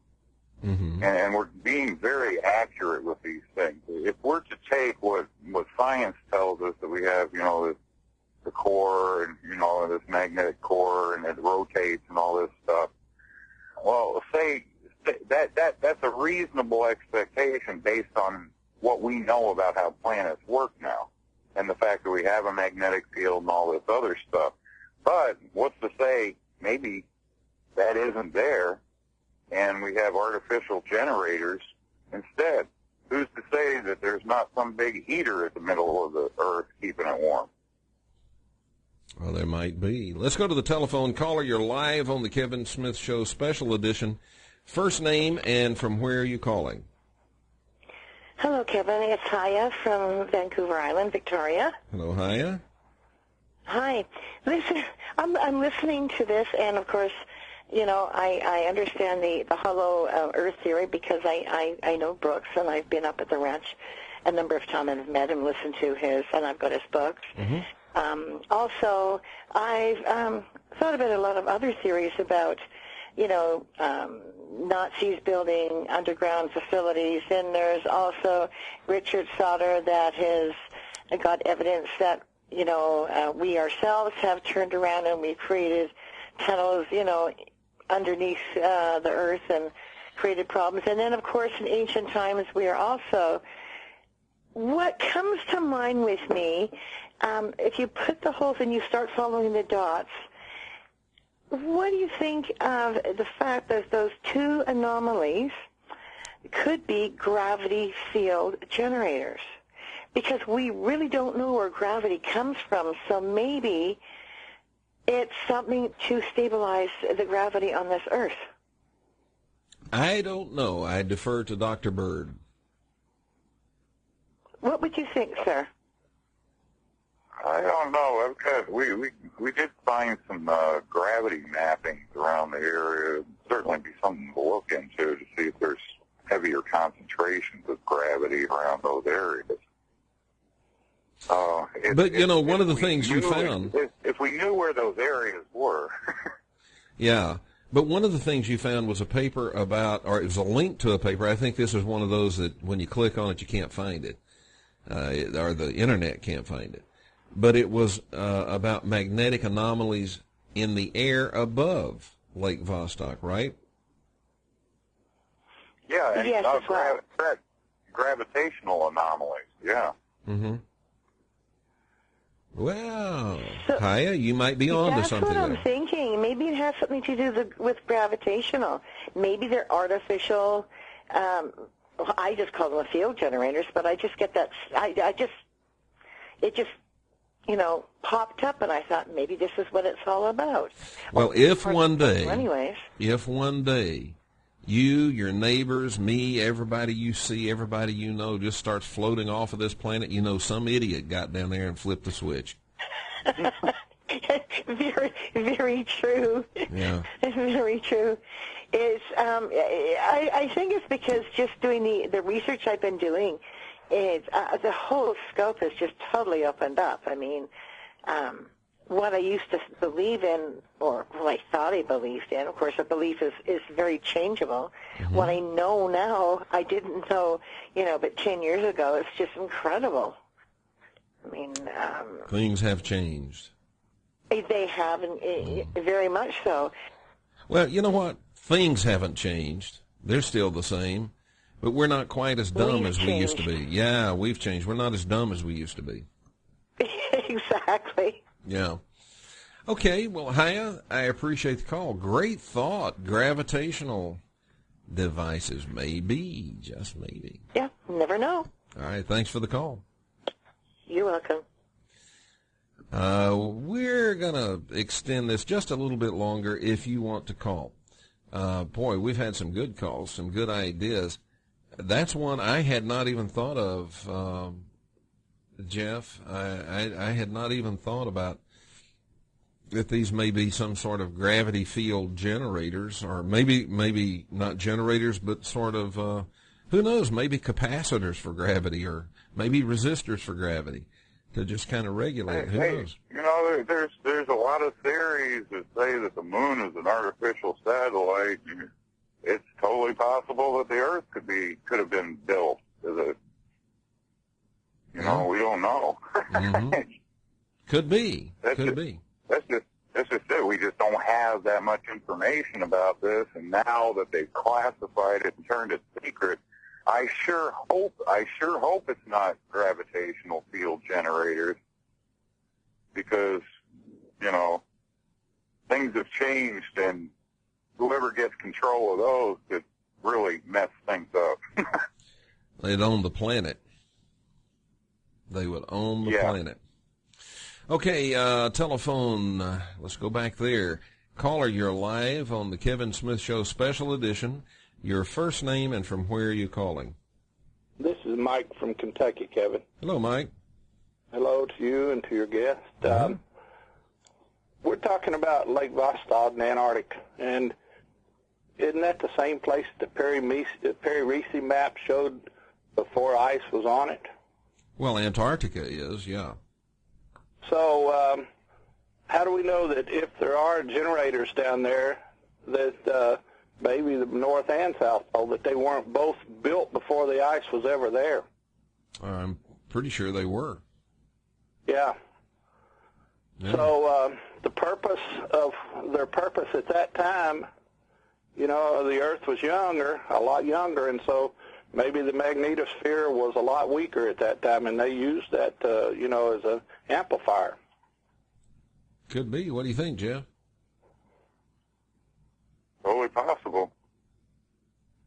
It seems to be a lot of indication that, and a lot of trained schools of thought that perhaps that there was life on Mars that kind of got transplanted here. Maybe there was a lot of, terraforming, a lot of other types of things that were done to the planet to ensure that, you know, it didn't get destroyed as well. Yeah. It's really hard to say. The thing is, we're not going to know soon. I mean, you know, within the next few weeks or so. But I think something like this has been played up so big, and there's so much mystery surrounding it. So many other things. I don't think it's going to be too easy to hide everything that happens from this. Well, Kevin, how many hair dryers do you think there are in the United States alone? Well, I don't know. I know I don't support that industry. Well, the reason I'm asking is if we could get all the ladies to go down there with their hair dryers, you know, and just melt all that ice, you know, we'd know real quick. Yeah, well, you know, you melt all that ice, you're going to have about 2 miles of water to get down to where... That's where your surfboard comes in handy. Well, that's right. Yeah, you got to have your surfboard ready. All right, Mike, thanks for the call, man. You take care. All right. What about you? 623-444-5889. We're going to keep it open here just a little bit longer if people are still calling. If you don't call, we'll consider your questions are answered. And Jeff and I will go get a cup of coffee. All right, to the telephone, caller, you're live. How about that? Live on the Kevin Smith Show, special edition. First name and from where are you calling? Hi, this is Jerry, and I'm live on the Kevin Smith Show. Man, it beats being dead anywhere. You're so right, Kevin. How you doing, Jerry? Hey, well, I'm just fascinated by all of this. I don't know a lot about it. I was listening to what Haya had to say, and I started putting together what I know about electronics. The thought that came to mind is that, okay, so if this were a gravity generation system, some kind of gravity field generator, then that implies that there's something going on electromagnetically because you'd have to have some kind of a power source. The power source would, of course, because it's so huge, it would be giving off a pretty huge signature. Because it's a gravity generator, it would be creating at least some kind of gravity aberrations, not just on the ground, but in the air above it. And if you have something that large, that's that powerful, you're going to have some way of cooling it, and having a huge lake to circulate the water through it sounds like a good idea. It's all conjecture, but just thought I'd throw my 2 cents for it, Kevin. Well, that sounds like a pretty good 2 cents. How does that sound, Jeff? Yeah, that's it'd be certainly the place to put it. The question is, if the if it was put there, let's say 14,000 years ago, predating the period Reese map, what we do know is that the Earth had tilted on its axis at some point back in time. The actual North Pole was somewhere in the vicinity of Wisconsin, and I don't know where the South Pole might have been. I don't have a globe here to spin around and look. But if that's the case, then that might imply that these things, if this is what it is, they would have had to have been moved from their prior location, which at that point seems to me, if you figure out where they had been previously, there should still be something there from when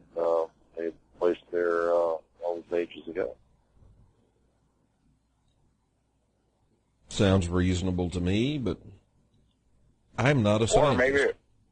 Or maybe they were built after the crustal shift to prevent that from happening again. Yeah, that's true.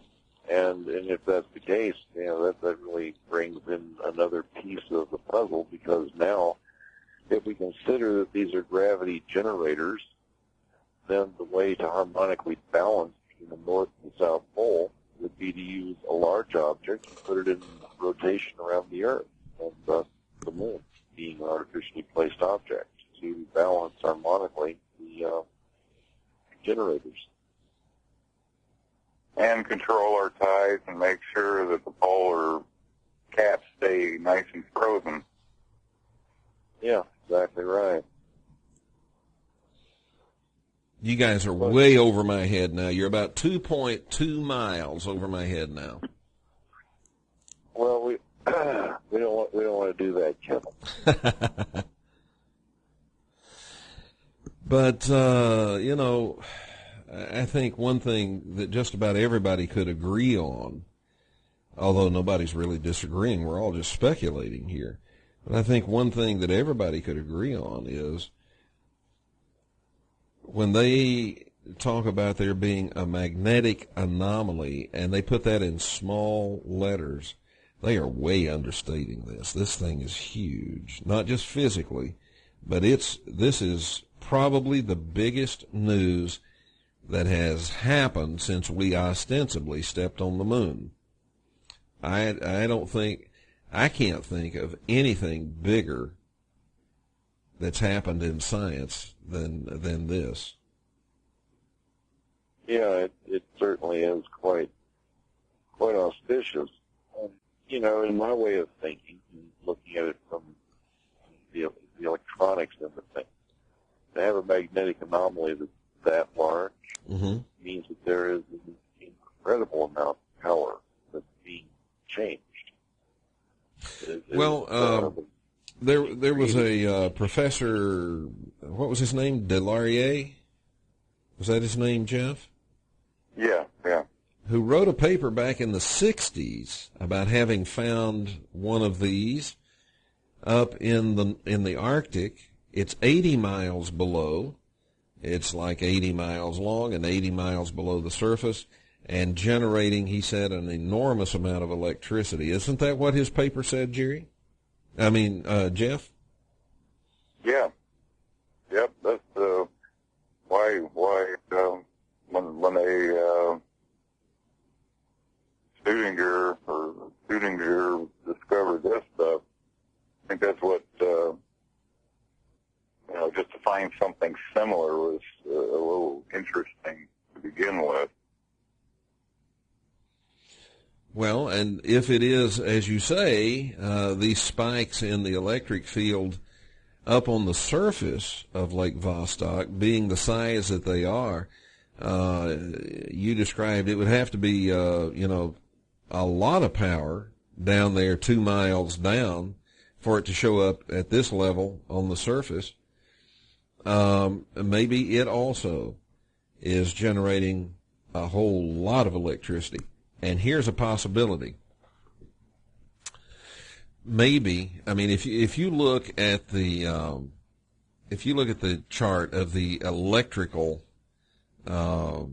spikes that happened, then you look at the chart of let me see if I can get that back up, the magnetic field, the magnetometer at the surface. See, that magnetometer just looks very, very regular. Wouldn't you expect that from anything generating? Wouldn't you expect, I mean, like a generator on your car, it's just a regular, it just spins and spins and spins, and it's just a regular pulse. Every time one of the magnets goes past one of the stationary magnets, you get a pulse of electricity. But as far as a pulse of magnetism, the magnetism is constant. The cycle of the magnetism is constant. Well, the question that I have yet to have answered is what's the frequency of the magnetic field? And I'm sure to be told by looking at this chart. I just haven't taken time to figure it out. But do you guys know what frequency is? I mean, for well, it looks like it's energy discharge. It looks like they're showing this in nanoteslas, the magnetometer data.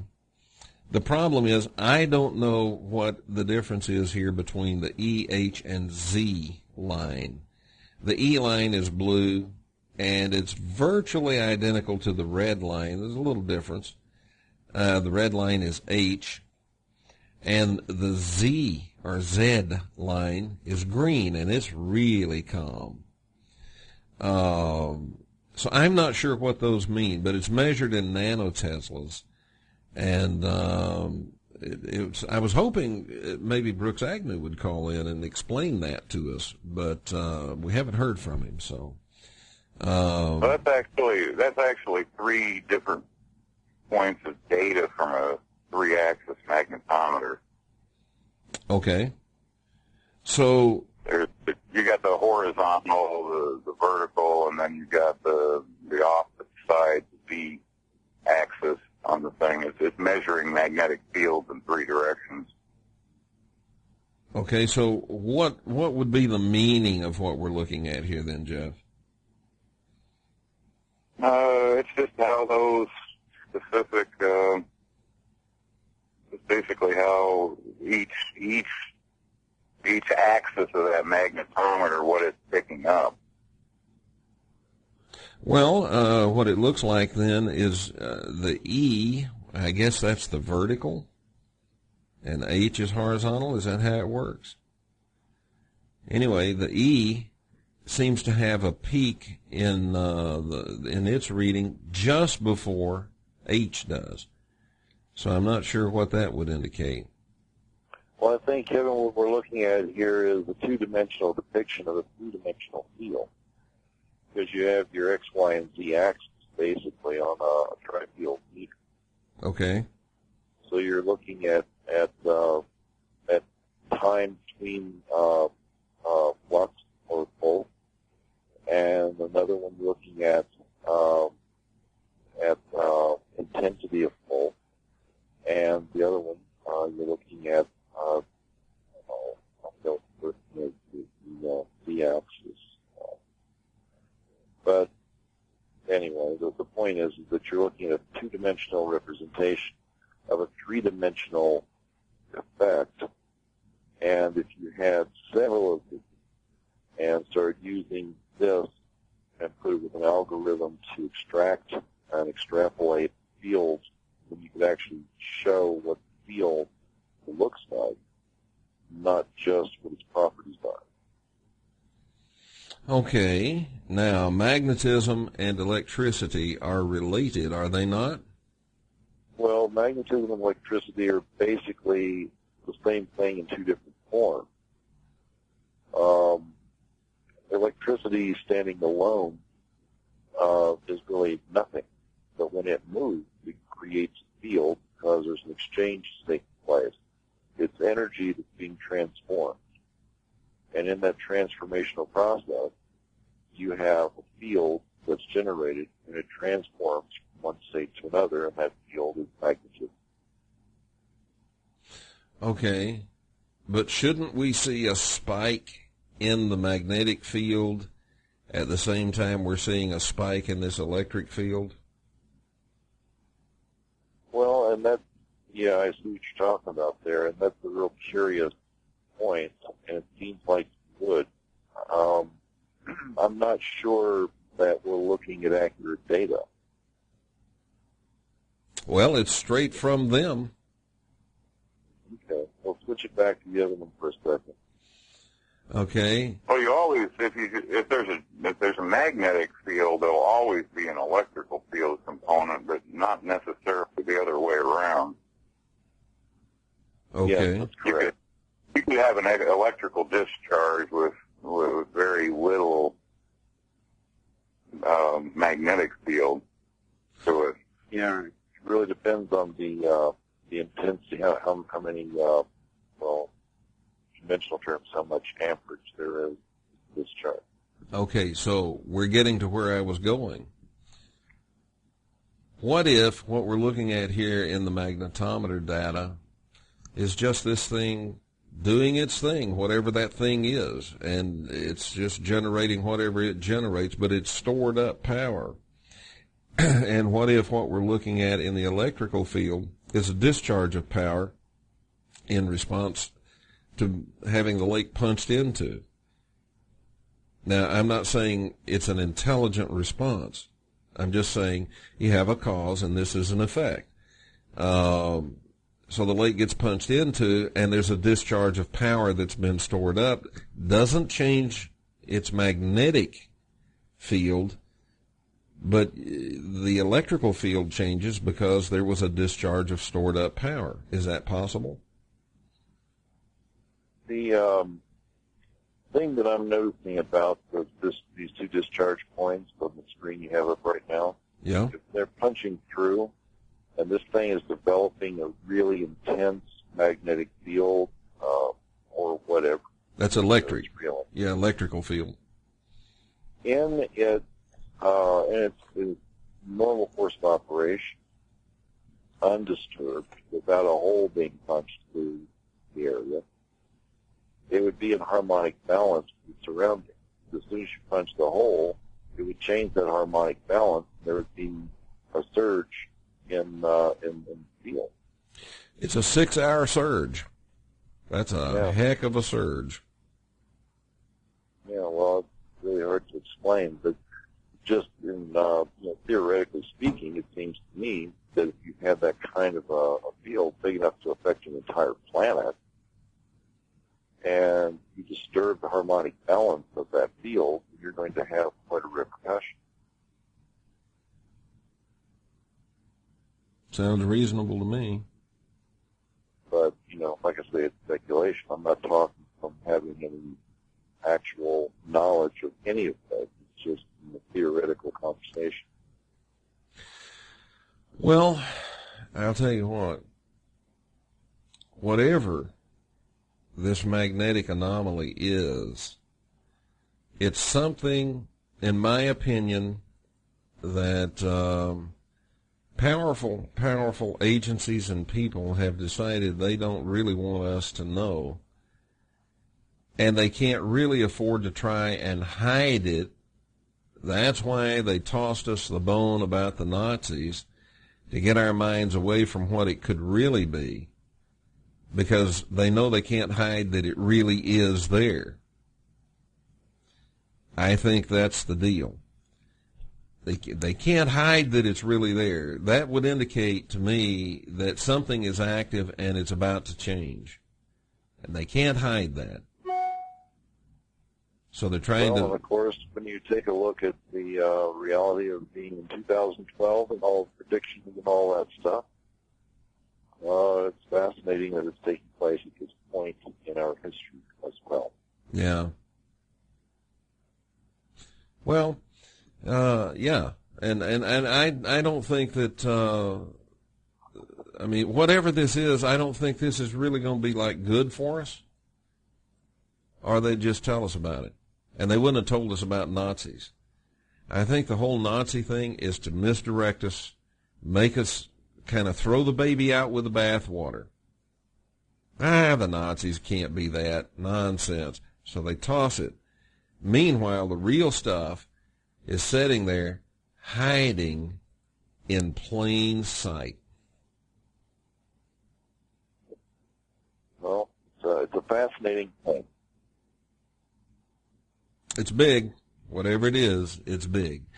And there's another one up in the Arctic, and it's big too. Guys, I think I'm going to bring this one to a close. I don't know. What do you think? You think we ought to bring this to a close, or you think somebody else is going to call? Well, if I'm occupying the phone, they're not going to have a chance, Kevin. That's okay. You occupy the phone till you don't want to. Are you part of the Occupy movement? You've moved in now and set up camp on the phone line, right? Yep, I have my umbrella and my hanky. Yeah. Well, some of the Occupy protesters are topless. Good. Yeah, are you one of them? Well, I don't have my hat on. Does that count? No. No, indeed. Jerry, I'm going to see if somebody else wants to give us a call, and if they don't, then we're going to wrap this up. But thanks for the call. Fascinating information. Yeah, thanks for having me on, Kevin, and have a good night, guys. All right, thanks. Bye-bye. Bye. All right, we'll just we'll see if somebody else wants to call. We'll keep it going, but if nobody calls here in the next minute or so, then we'll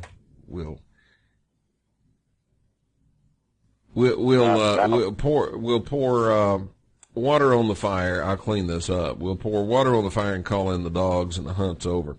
Caller, you're live on the Kevin Smith Show, special edition. Your first name and from where are you calling?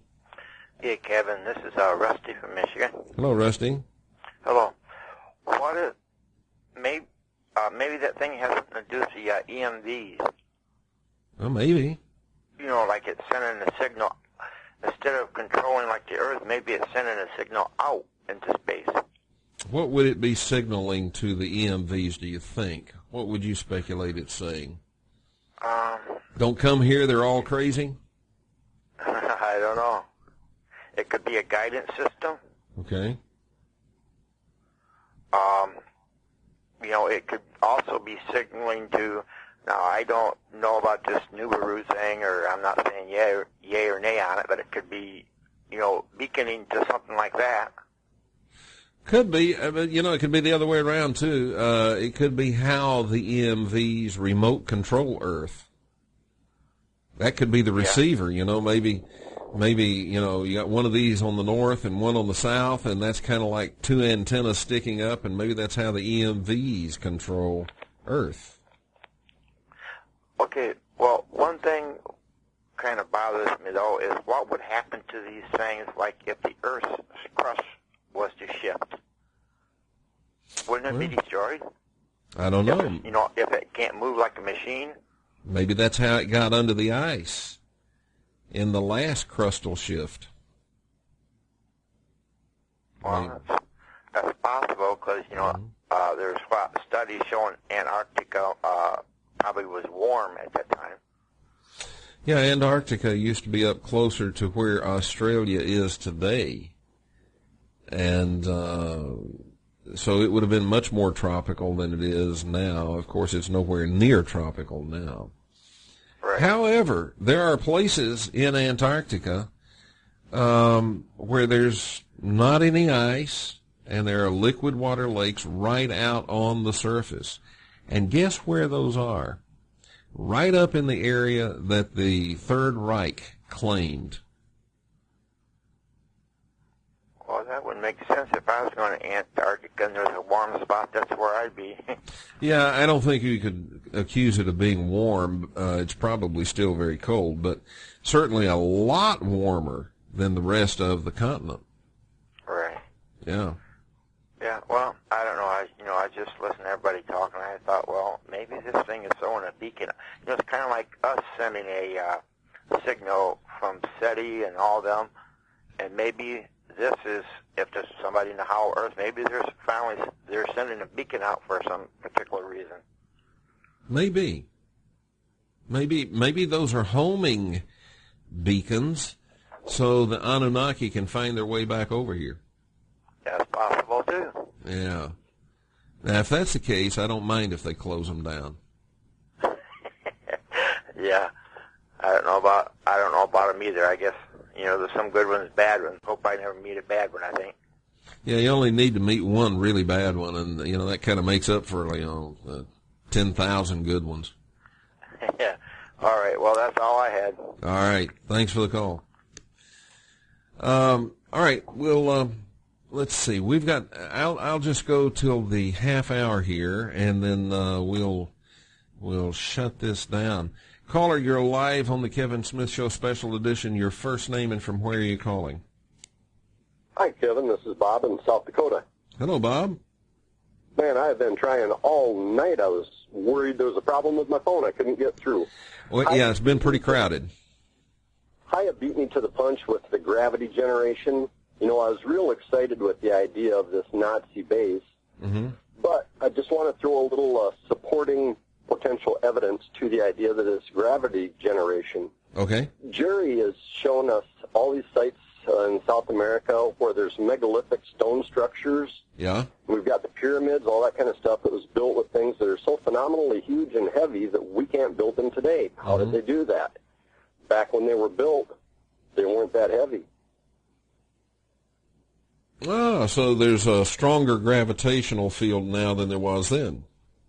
And then looking the other direction into the future, the Revelation, we're going to tap into these things. We're going to screw them up, destroy gravity. We're going to be floating around in the sky, and that's why the Bible says they're going to come and get us. The twinkling of the eye deal, the rapture.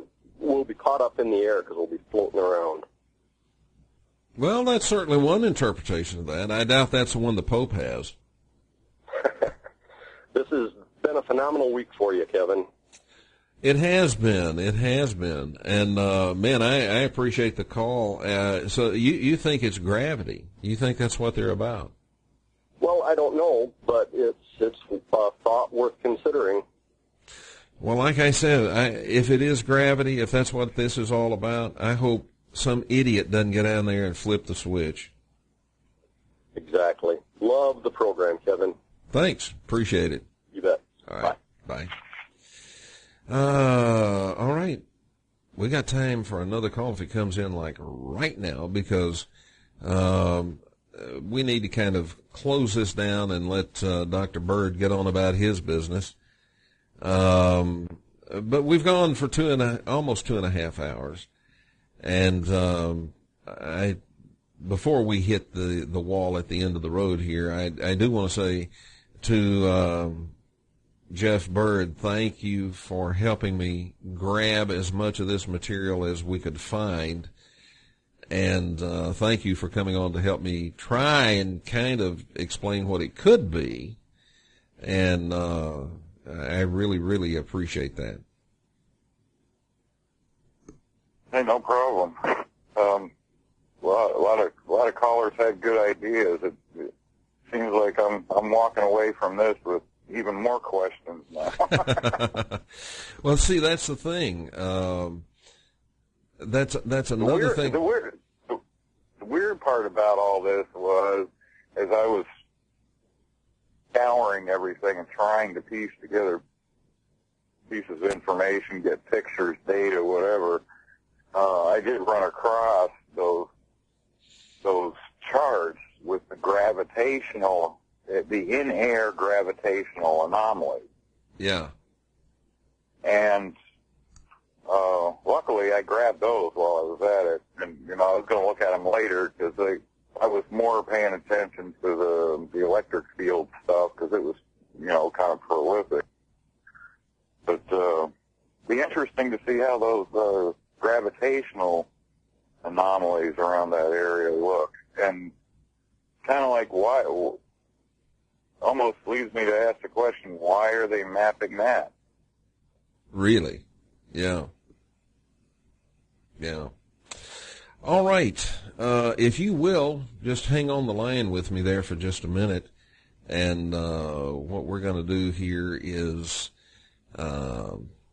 go ahead and close the show down for tonight. I want to thank all of you who have joined us here in the members community. I want to thank you for taking a look at this. This is huge, folks. One way or the other, some way, we're going to hear huge things out of this. Just the fact that they broke through to that lake is gigantic news, but that ain't the whole story. The whole story is hiding right out in front of our eyes. They're hiding it in plain sight. But they are doing that. I've shown you the evidence for why they're doing, or the evidence that I think shows that they're doing that. And one of the things that sticks out like a sore thumb, the Russian government news media bringing up the thing about the Nazi theory, throwing it out there and doing nothing to disclaim it, to debunk it, giving no opposing view. Why? Something's up, and we're going to know real soon. All right. Just like we do on our regular shows, let me tell you that my friends call me Steel Eye. My enemies do too. You can call me whatever you want to call me. Just keep coming back again and again and again. Until next time, so long, everybody.